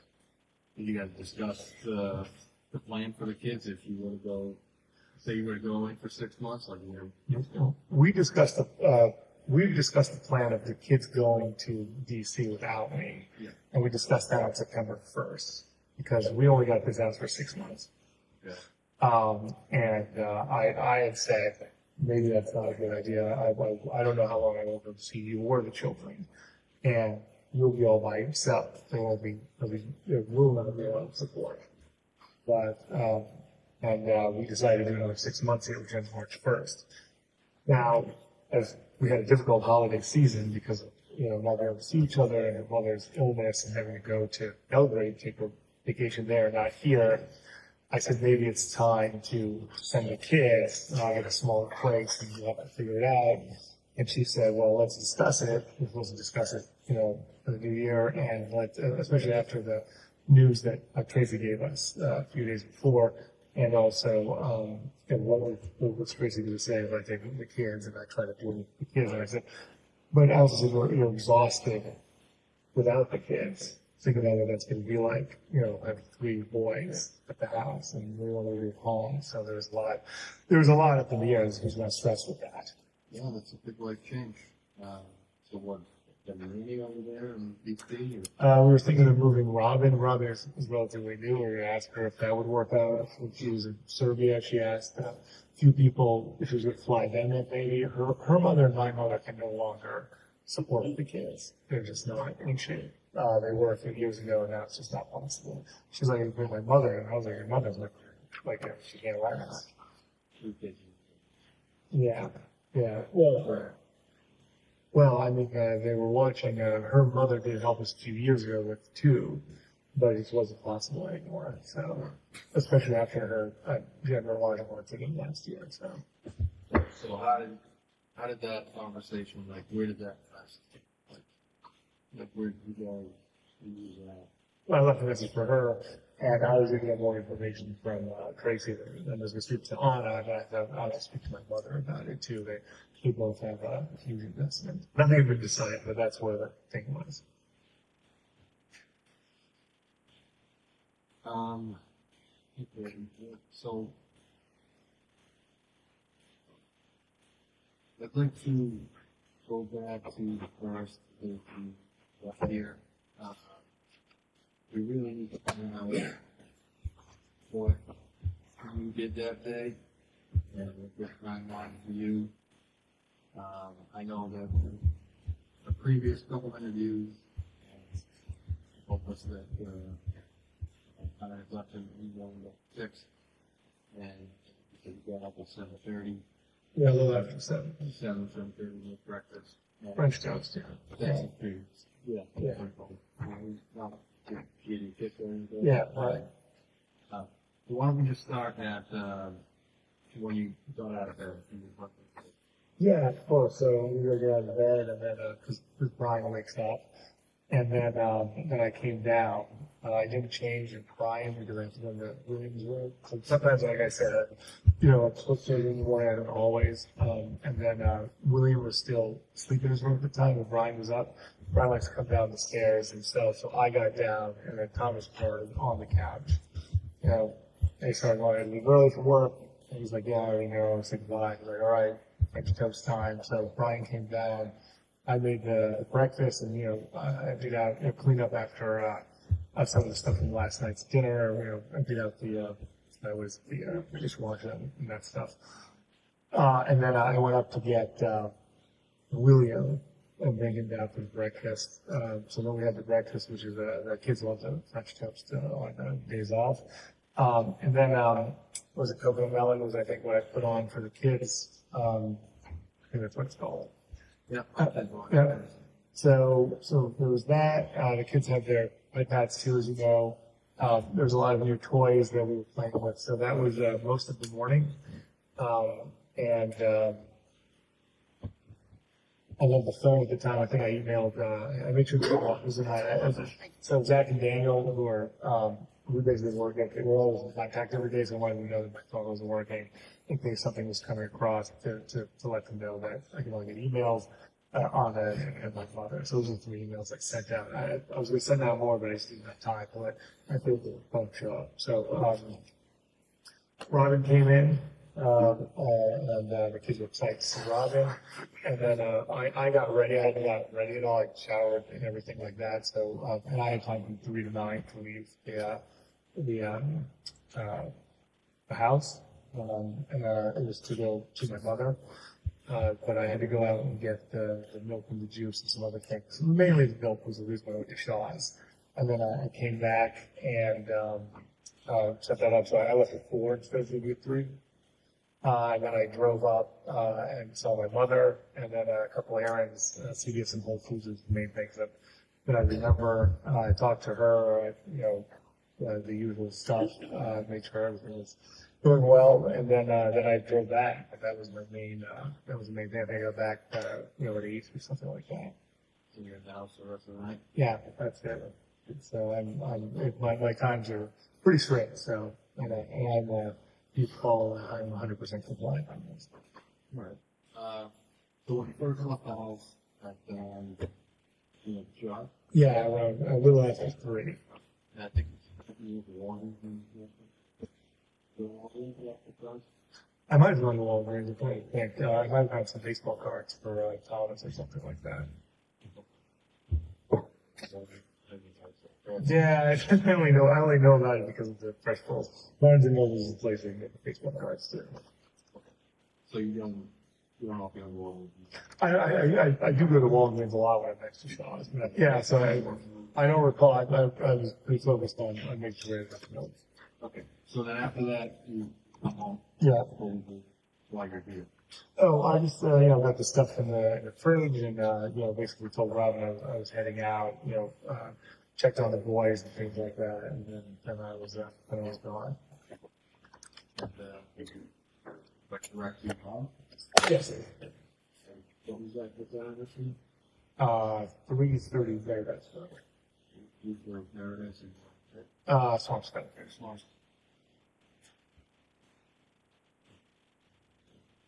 your condo. What? Your Condos on yes, sir. and that's project is a think down Swampscott. It's at something called the Landing. It's like a apartment complex or something. What year? 1320. Okay. So you were directly in Swampscott. What year did you travel?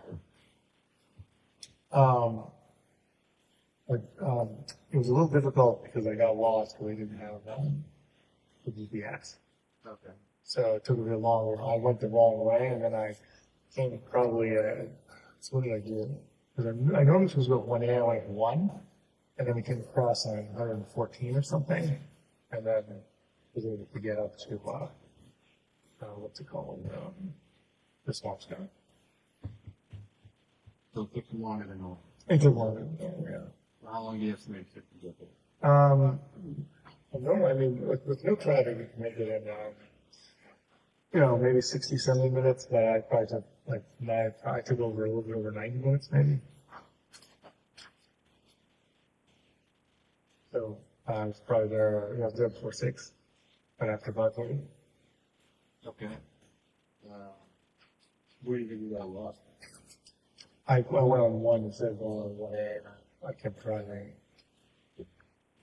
further than I had to. Right. And what did you do with her also? She didn't know that I was coming because I go on my call in advance. So it took a while to get in. She's like, "Who is it?" She's always, she's like, "I don't think it's your son. Supposed to be here." She's like, "You didn't call." I said, "I don't have to phone." And she opened the door, and then I came in, and then we just talked. For a few minutes, I told her what was going on, and then, I discussed if she, I forget if I brought stuff at the time, or I don't think so. I think I went back out and brought some stuff from whatever she needed. A couple I forget what it is, but one of the foods that she likes. I don't know the exact name of it, and it's a couple things from CVS. She likes clean pads. Is usually she can't have gloves and clean pads and things like that since the pandemic. Okay. So you left your mom, so you went to CVS, and you went to And then I was just in that area, that Swamp Scott area. the Whole Foods at CVS? Yeah. And the other food? Not that I able to stop. Sometimes we're going to stop and shop or, what is it, home goods, but not this time around. You probably wouldn't want to stop and shop for the whole. Well, they have the food, also the food for the dog is like, 25% more expensive at Whole Foods than it is at Stop and Shop. So, yeah, so there are times where I would go to get stuff and, obviously, Market Basket and things like that, so. So you got some groceries out of your mom. Just a little bit, yeah. She does not, require me for that, so. And back in us after CVS, what, you said you remain there? Yeah, just a little bit. We just discussed things, and she was like, "What's going on?" And she actually, we discussed, what Tracy had said. She's like, she basically said you get to see your family is one of the takeaways, and I think that was, that was definitely very good. What's more plan on you ultimately get the PC going with you? Yes, she's coming with us. Okay. Oh, she's going to live in a separate residence. She's independent, but much closer right now. We're really struggling because she's been far away, and she's like, "I'm not moving, especially after the pandemic, and I'm certainly not moving temporarily." So that's why she didn't move down. She was about to move down for accident, but then we were moving, and she was like, "Okay, well, until I know where you guys are, it's not happening." So I get that. That makes sense. Yes. We were going to bring her to what's the place in Hingham, the Landmark or the. I don't live down here. Oh, yeah, Shipyard. There you go. Thanks. Yeah, I thought that would be good for her and close enough. Okay, so you guys, you're there, and when you come home, you stop anywhere on the way home? No. No gas loss? Oh. I don't think so. No. I don't think so. Okay. I got gas. I'm sorry. I think I'll have to check on that. I don't think I got gas. You only pay things with gas or credit card? Yeah, I was about to say I usually pay for stuff on credit card, so if I did get gas, I'd know. Credit card, I use a free card. Yeah, the Chase free card.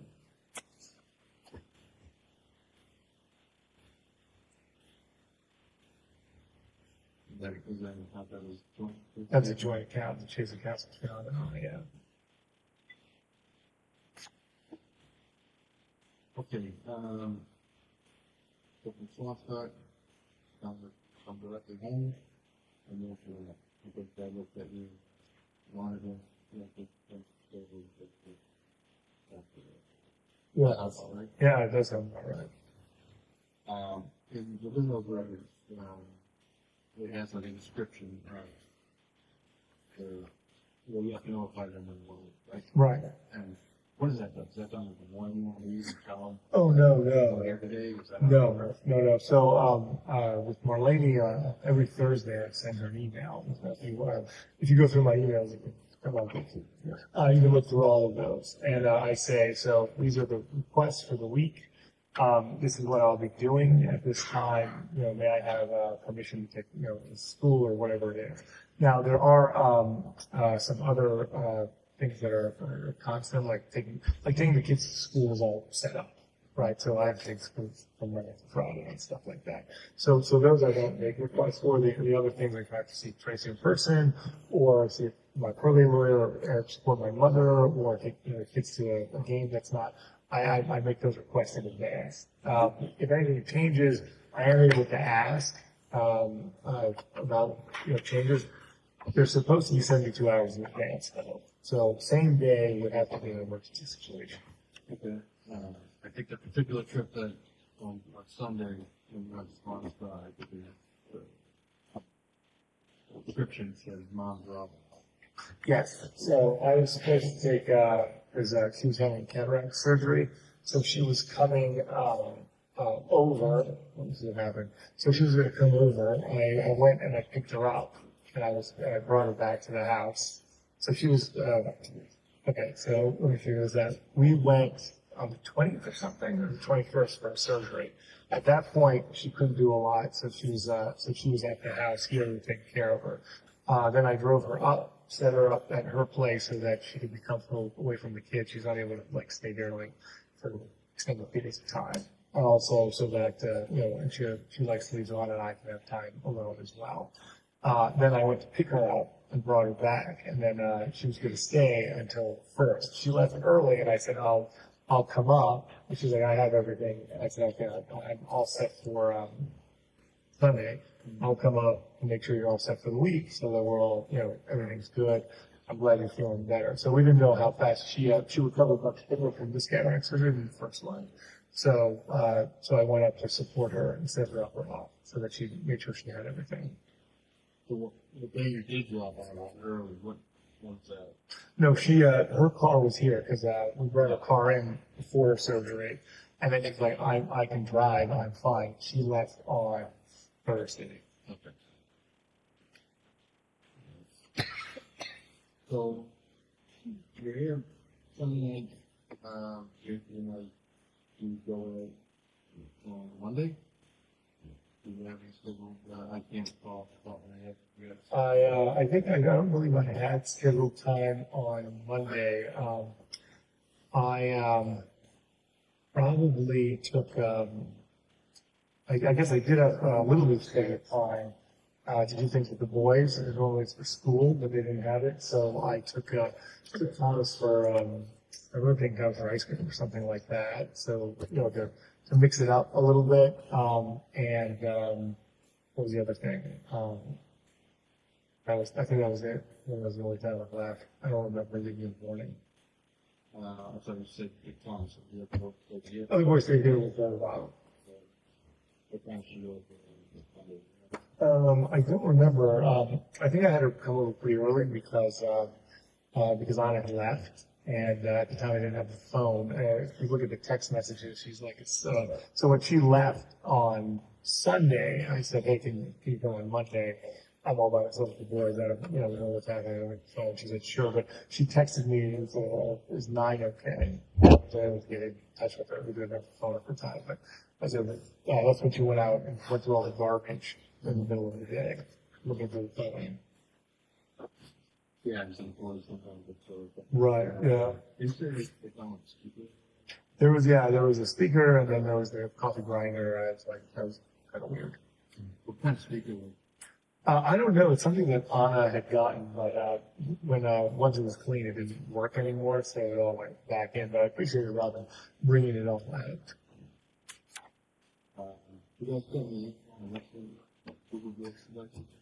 No.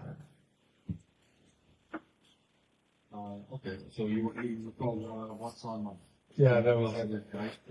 I think usually I get a treat with my father. So I kind of one-on-one time with him.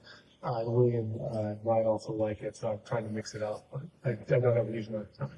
It was over in Hingham. It was good. I think is that what they wanted? They wanted to go somewhere. It was like he was asking about somewhere else. I think he wanted to go to Press. They wanted to go to Press, which is the what's that place? Press is in Norwell or something like that. No, it's actually it's a healthy place where he thinks he's getting a chocolate milkshake, but it's just a chocolate banana. I don't know. He figured that he's like this. He's found it to be tasty, so I was like, well, that's what it is.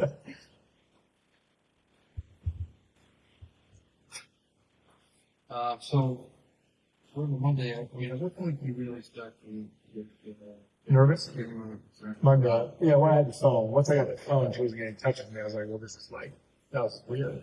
And we're over time, basically. So I'm talking, yeah, all the time. So, but the week or so before, we had the same situation. Yeah, for Christmas and everything. So I didn't want to freak out at that point. So I was like, you know what? Let me see what happens in the morning. And then that's when all the texts started coming. I was like at 6, I wake up pretty early. So I texted her. I was like, what's going on? That's when I got in touch with Alyssa. And she told me to calm down. And my mother told me to calm down. And Sandra, her sister, was like, I was working at 12:31. No one seemed to worry. But I was like, maybe I'm being insane. And I almost called work. Last time, and Anna's like, do not embarrass me at work. And my husband calling around for me. So I was going to call on Tuesday, but I didn't. And I should have. And then I didn't hear from her. And then on Wednesday morning, that's when I called. I started calling the line. I don't have a number of someone at work, I realized too. So I called I called Mazda building, called Crossing building. I called Jeff Chan and have his number. While I was looking for that number, Graham got in touch with me and said, hi, is what's going on? And I was like, here's Brian Walshe's husband. Oh, thank you, sir. Is she there? He's like, is there a problem? I was like, not if she's at work. And that's when this all. Wednesday morning. That was Wednesday morning. 72 hours. So you're concerned on Monday, Tuesday, Everyone's telling me to calm down. everyone's on the phone. And I was going to call work, and the whole thing was like, don't embarrass her at work, and that's why I kept texting. Where are you? I emailed her. I said, missing again. Who's Alexandra? Alexandra's sister. So she's got her name is Alexandra, but Anna has all sorts of different names for her. Alex, Sally, Sally, so all sorts of. So she's got some different names. That's Anna's sister. I saw you communicate with her the Advisor, yeah. And on the 4th, one for you'd already opened it on the whole. Yeah. But then she starts talking about police.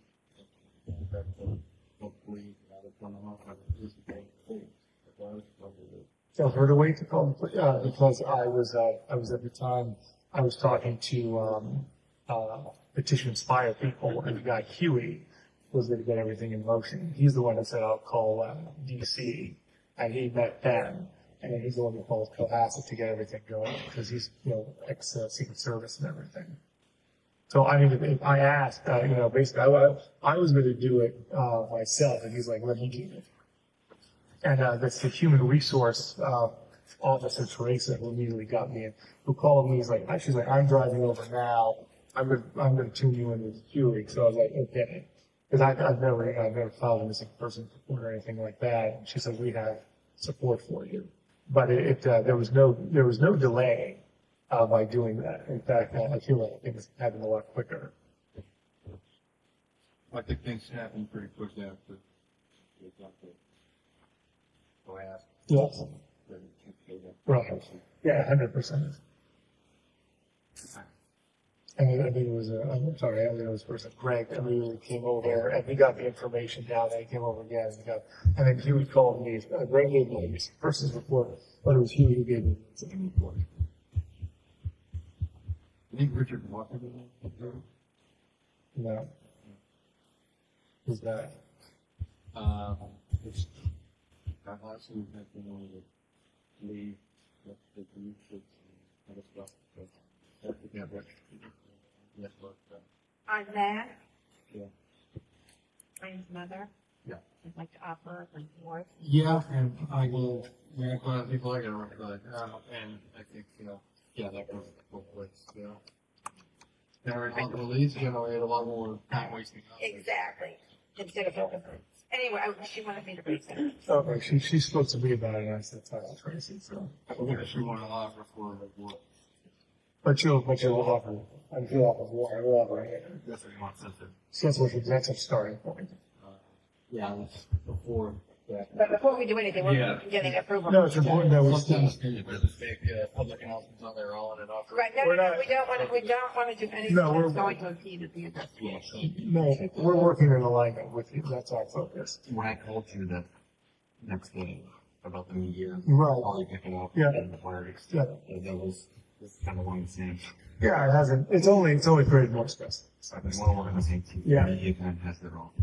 Yeah, right, selling newspapers. And that's why we brought Tracy's here to, basically a cool guy that they need a bit of time for, the rest of us are not operating really very well. And also to, protect me for, my other people values that happen. Yeah. Main goal here is to find out. Yeah. Look at a lot of noise from leads, from everywhere. Do you have any other names?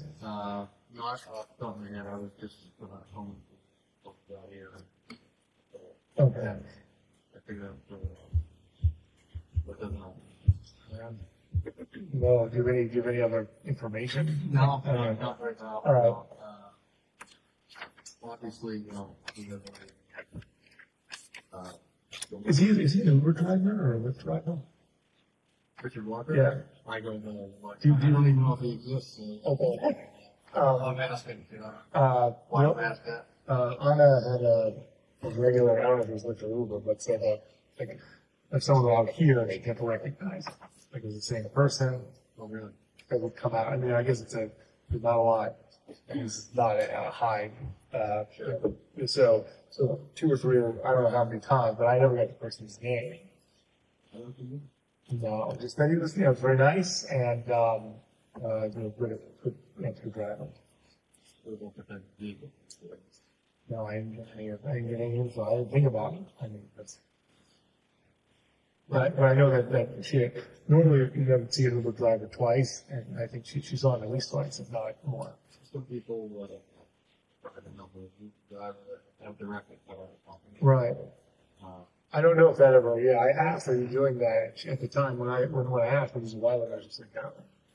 So, I said, are you going to just hire him directly? She had said no.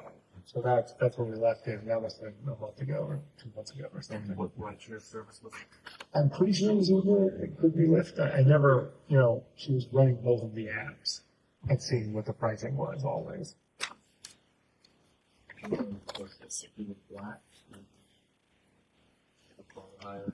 I don't know, she usually gives the regular stuff, whatever was available. And she was leaving very early in the morning to harass it. So there were days when I was awake early on, and she was worried about if she was going to make it to the airport because you couldn't get anyone. Or they would be 30 minutes out.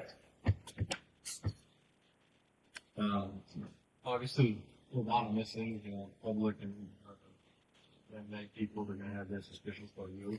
Sure. That's up in the line. Tracy is prepared for that. Yeah. We know that's not lost on you, but it's important for us to iron out a timeline for how so then suspicions around quicker. Sure. And that's part of the reason for the timeline. And what we did on Sunday and Monday, for the equipment. But, you know, it's just what I asked, there is one you have to think harder. That it starts when you left on Sunday or when you went out on Monday, stuff that we can verify. You know, what we can't verify. We basically want to know where you went, you know, what you were, and where your stuff was. But we also like to hear from about that. So, as far as the trip on Sunday, the first time you left the house was to go to Shaw's. Yes. And after going, Sure. I forget. Positive. back here, back out towards one. Right. Route, we're getting up there. Is it Route 1? So from here, when we leave there, you'll have to start. So you go right, and then I drive over to, I get over to the, I think it's Derby Street, right? So I take the left and go through all that. Then I get up onto exit 93, is that right? Or something like that. Then then I get to Boston, and through Boston, and then I guess it's really one anyway, so one somehow. Because I've got so used to not having directions, right? Or having directions, not having directions. I was just, and then I got myself further up than I should have, and I came across. At what point did you go down like that? The ship. The ship. I don't know that. Oh, so there's there's a ship on the north shore. So you're on Route 1, there's a ship, Christmas tree store used to be there, I think on the right. Yeah, so I think I've gone too far. And I don't know how to use my GPS in the Volvo because I never use it. Okay, so you turn around or you keep going? No, I looked around and I think I took 114. I'm not sure. I just took a right because I knew that I knew my mother was here and I was like over here. I need to cross. Okay, so you start crossing on Route 114. I think so. Yeah, that's. I remember that. And that brings you over what? To what? Well, I think it brings me over to Lynn. Well, from there, I snaked around and then got to the water and up to Swampscott. You took your condos and then check them out? No, I did not. Are those occupied or? They're both occupied. Yes.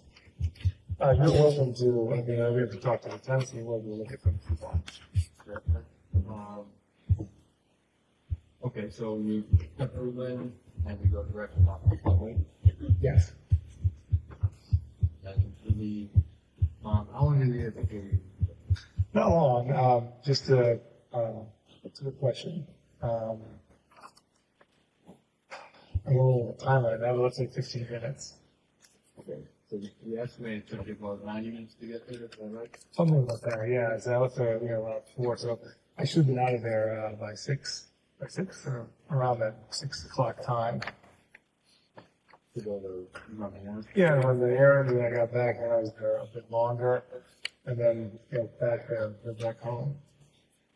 And again, the errands were Whole Foods. Zillion was there.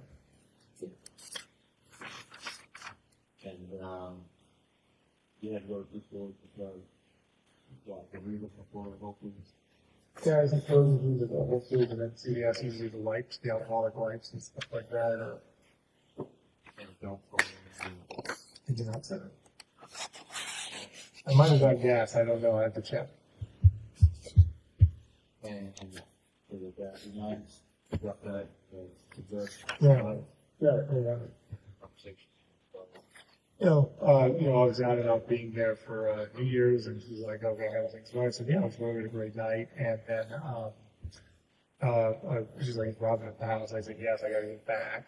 And she came late, and I don't have my phone, so my mother was worried about that. She's like, your phone. So there's a lot of discussion about that, and then, me getting to see with the kids, she's like, I can't like this going on too long. And, that was pretty much it. And now a lot of the surgeries are done now up here too. So, it's a good, she was like, it's a good time. I've done my cataract surgery, I've had all of my, my checkups for my lungs, so it would be a good time to go. Yeah, she asked, like, where's Lana? And I said she had to go for work, and then she's like, well, she's working all the time. And I said, yeah.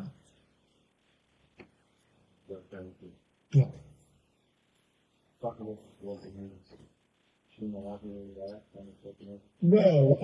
No, last time, on December 24th, when she worked up until 7 p.m. and then she missed the flight on, there was I was like, what's going on? And she basically said, you're asking a lot of questions. I didn't know what's going on. I was like, well, it seems really odd that you have to work like so late on December 24th. And she said, yeah, so I was going to take care of it. And then I said, all right. So I didn't want to get into it, especially she was obviously hesitant to tell me that she wasn't going to be able to stay the whole time. So I didn't want to, we had a great night. So I was like, okay, well. And then she also said, I'm going to have more time for Martin Luther King Day, 4 or 5 days. I remember her saying that she's like, it's going to work out. I'm behind. She got sick after coming out for Christmas, so I guess she had to work from home on Tuesday, and she felt like behind for the year. So it could have been that she was wanting to get ahead, but she said that there was something that was important that she had to be at. I assumed, I haven't told you the stories I make up in my head, but if you're interested, I have there's no basis other than this is what I thought it might be, but I thought something at the Mazda building. That's where she was till 7 p.m. On the 24th of December. In the morning, she sent me, if you look at the text, she's like, there's leaks, like at 8 a.m. on that. So I assume something must have gone on over there, and she's supposed to live right next door. That's so the fact that she's here and not right next door, and someone might call her and say something like that, she'd be like, well, I have to get over there. And she was always busy on the phone and stuff going on. So, well, she lives. Our townhouse is right next door to the Mazda building, so she can walk over, right? So the fact that she's always here doesn't. I don't know. I mean, again, this is all of my conjecture. Like, she's like, well, if we were at the townhouse and something went on at the Mazda building on New Year's Day or any time, she could get out, walk over, deal with it, and come right back. It'd be fine. But no, but she manages all the people and stuff there. So, and she's it's an in-person job.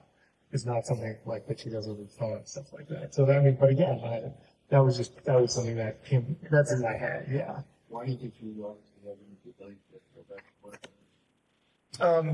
Because, we lost a lot of time over the holiday season. When did she actually tell you that She alluded to it when she arrived on Friday, and she was busy on Saturday saying that she was running, things were running behind, and then she basically said I have to go back. She kept saying I have to go back early. Then after Jen left, she said I have to go back tomorrow. if you met to the weekend, you know, go back to after. Right.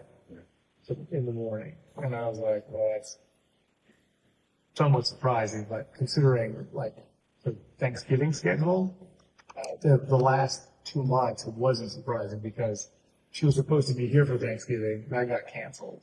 And then when she came back on December 6th, she was supposed to be here for 5 days, but she was only here for a few hours. She was supposed to be here for Christmas, New Year, Christmas Eve and all of that. And then that got compressed, and then she drove up, so she's only here from 8 p.m. to 5 p.m. on the 26th. So all of that became a pattern that we were getting compressed on our schedules. That due also to the flights and things like that. Late on, of course, to work so late on Christmas Eve, hard to leave. Yes. No, I mean, I was like, why?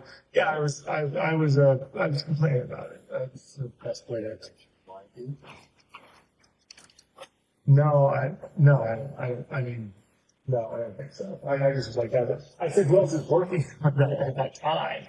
But I guess they made a decision to get all the stuff out of there early. And I could see that, you know, corporate style. And she did say, hey, the 24th is a working day in retail day. And that is true. What was her title? That She was the regional general manager. was like a problem occurred in one of these buildings. Trying to get underneath her. There's GMs, yeah, definitely. But she, Or they could. yeah, that's a good point. Absolutely. Crossing did not have a GM for a long time. So she was playing GM over there. That guy Graham who called me was the new GM. And then Mazza was kind of her project because it was closing. So she was very hands-on over there. For the other buildings, there was less talk about the other buildings. And just so I'm clear on the timeline, she had a flight Christmas morning. She worked late Christmas Eve. Yes, Okay. When did she actually show up at Christmas? 8 p.m. on Christmas Day. On Christmas Day at Yes. 8 p.m. Yes. And just drove straight through. Yes. Well, she missed her. The flight was canceled. It was like they're canceled, and they're like, maybe we get you out. That's when the whole storm came, and then she just got in the car and started to drive. And I said, no, they'll, you know, get rest, which might have been better, but you know, it's very her. That is her to very like, you know, all out all the time. Okay, so 8 p.m. on Christmas, she pulls in. Yeah. April. Yeah. You said you didn't sister how you like you and she right like if it was good for you have to have the staff or like cabin. Suspect her of sleeping. No, not when we're married. I mean, like when we were dating other people, it was a bit different. But like in the last, 7, 8, or 9 years, no, absolutely not. I mean, with 3 kids, and where, you know, I mean, I after I was arrested, I remember writing her notes. And I said, this might not be the life I promised you. If you want to leave, I understand. She said, no, let's do it together. And we were, you know, we're focused on our relationship and the kids. I mean, it's more than just us; it's children too. So. I really couldn't imagine that. She was very focused on work and family. And this would be I mean, it would be totally like outside of her, you know, value system. So how would you react if you told you that? So angry or Yeah, I should. I mean, I would say. Yeah, I don't even know. I mean, my first inclination would be like, we're going to get divorced. Yeah, I would. I mean, I wouldn't even expect something like that to happen. But if she said, I mean, again, the story I made out is that she's like, I'm moving with someone else, not like I'm sleeping with someone. what do you mean? So Well, I mean, I assume that if something like that happened, she'd say, I'm leaving you for someone else. You know, not like, oh, I'm having an affair. That would be kind of weird. I don't know. I mean, she's certainly very direct, but when we always have these conversations, I said, I know it's been tough being separated, she's like, yeah, you have to get to, but her whole thing is like, you and the kids get to DC as quickly as possible. That is not someone who's like having an affair. what do you mean? We've had conversations about, struggles that we're having being apart. And she was like, you have to get to, you and the kids have to get here as soon as possible. Not, there was nothing other than that. That was always her main focus. Was it planks and all Yeah, there was, it was certainly difficult, but, we did see each other enough and, that we were able to be intimate, on, a regular basis. Not the same as if you were living with someone, but in some ways, we took advantage of the time more than had we been together. I remember her bringing that up. She said, well, when I'm here, like, you definitely make it a priority. Whereas when we were together, they're like, well, we're always waiting every night, but we can't. So that was something that we did discuss. But she didn't like this house. That was another thing. I mean, she was always complaining like we're a rental. She hates rentals. But her having an affair, I just like, it just doesn't make any sense to me. Also, the words at the time, she was exhausted. She was always flying. At every moment, she was flying here or working. I mean, sure. I mean, anything's possible. It just sounds all of the scenarios seem improbable. Certainly that does too, but maybe I'm not. I only see it like one way. And then who would he be with? It's like, I don't even know.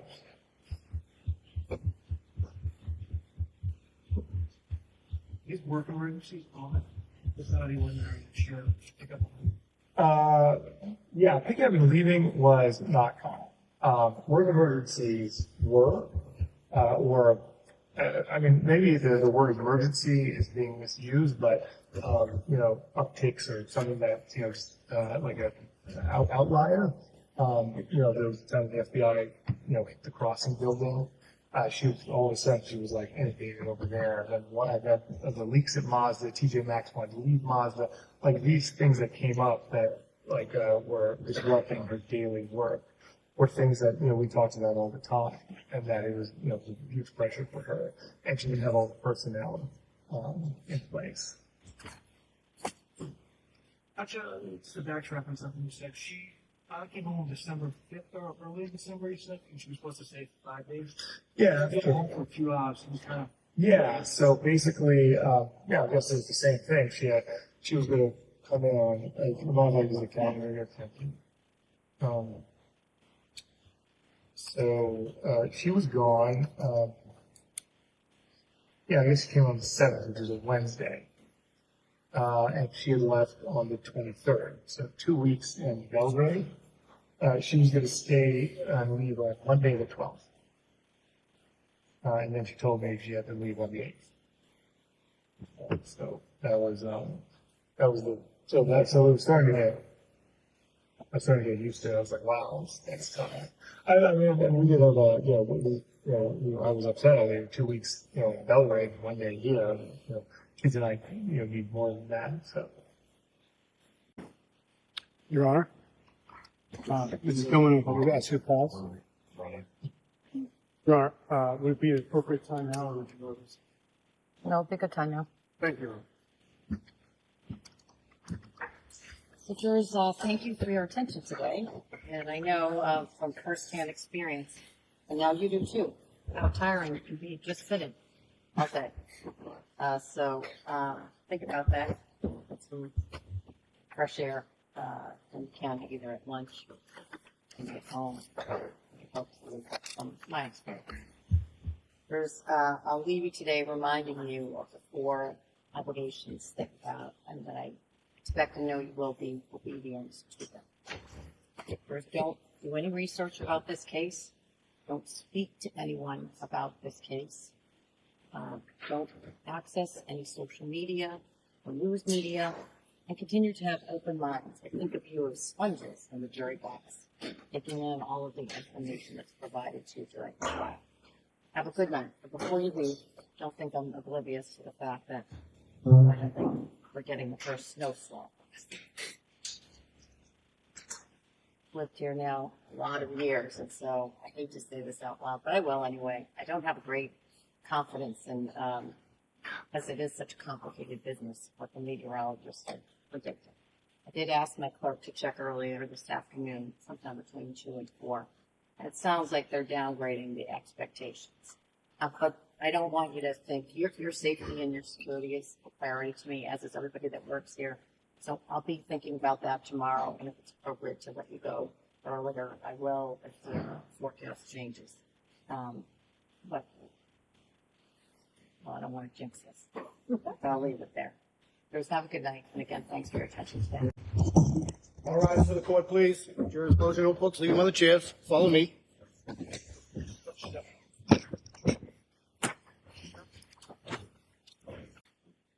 What is the plan for day 2?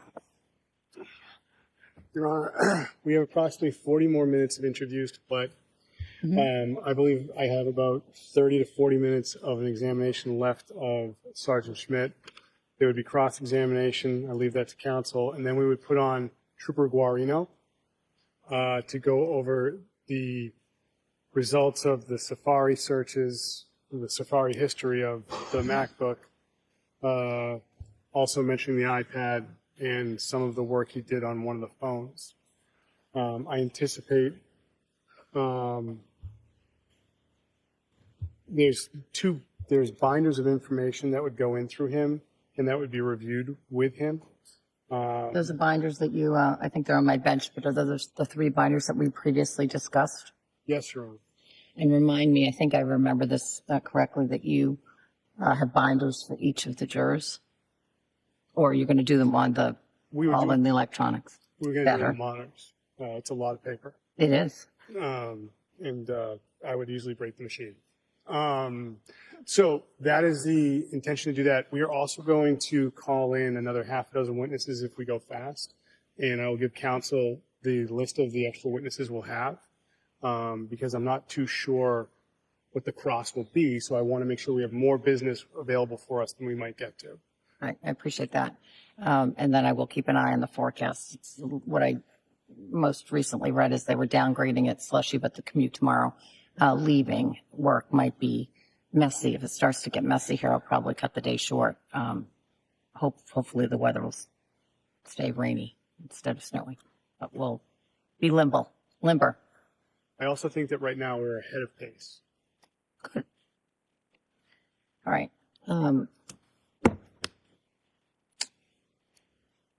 There's another question. I'm just hesitating to get up because I feel like there's something else I wanted to ask you. Can't bring it back right now. So I'll remember it right after I step off the bench, and then I'll pepper you with that either by email through the clerk or otherwise. Oh, I know what it was. I think earlier today when we were talking about the William Fasto text messages, I did see the final paragraph and went back, and it was Exhibit 199 that I was referencing, not or paper number 199, not paper number 197. It's motion eliminate number 13, which goes back to the same arguments with regard to state of mind evidence. But at one point, I knew where to find some of those, whatever was marked for the grand jury, but I don't see it anymore. 2 things. One, best I can tell, according to my records, the defense never opposed that motion to eliminate. So if the opposition is different than the substance of the opposition to paper number 199, specific to Mr. Fasto, the defense should let me know that. When do we think we're going to see Mr. Fasto? We're working on Thursday, Your Honor. Okay, so everyone knows when it's going to be. And secondly, so that I can get prepared for those arguments, I want the Commonwealth to get me a copy of Mr. Fasto's emails. Text messages. Thank you. Copy today, I can give the court. It's, I think the one that the government would expect to introduce, I think has some photos blurred out, but just for the court to see. And we did submit a written objection to statements relating to state of mind. We didn't specifically reference his. If it would assist the court, I can certainly have something by tomorrow morning, even just a 1-page highlighting and specifying our objection. right. But I'll pass this up now just so you have. So I do have whatever you objected to for 199, and I went through Qualls or Quails or whatever the name of the, how you pronounce the case at the time, and some of the cases that followed it. So I'm familiar with what the law is with regard to the state of mind exception. I just want to refresh my memory. There's certain of Mr. Fasto's text messages with Anna Walshe that I remembered from prior hearings, but this will help me. I'll take a look at this tonight. And I'll get a 1-page, just brief draft or brief memo, just outlining the argument a little more precisely. All right. All right. That's all I can think of right now. Any other questions, comments, needs? Commonwealth first. No, Your Honor. And defense, anything you want to raise with me? Thank you. Have a good night. All right, court, please.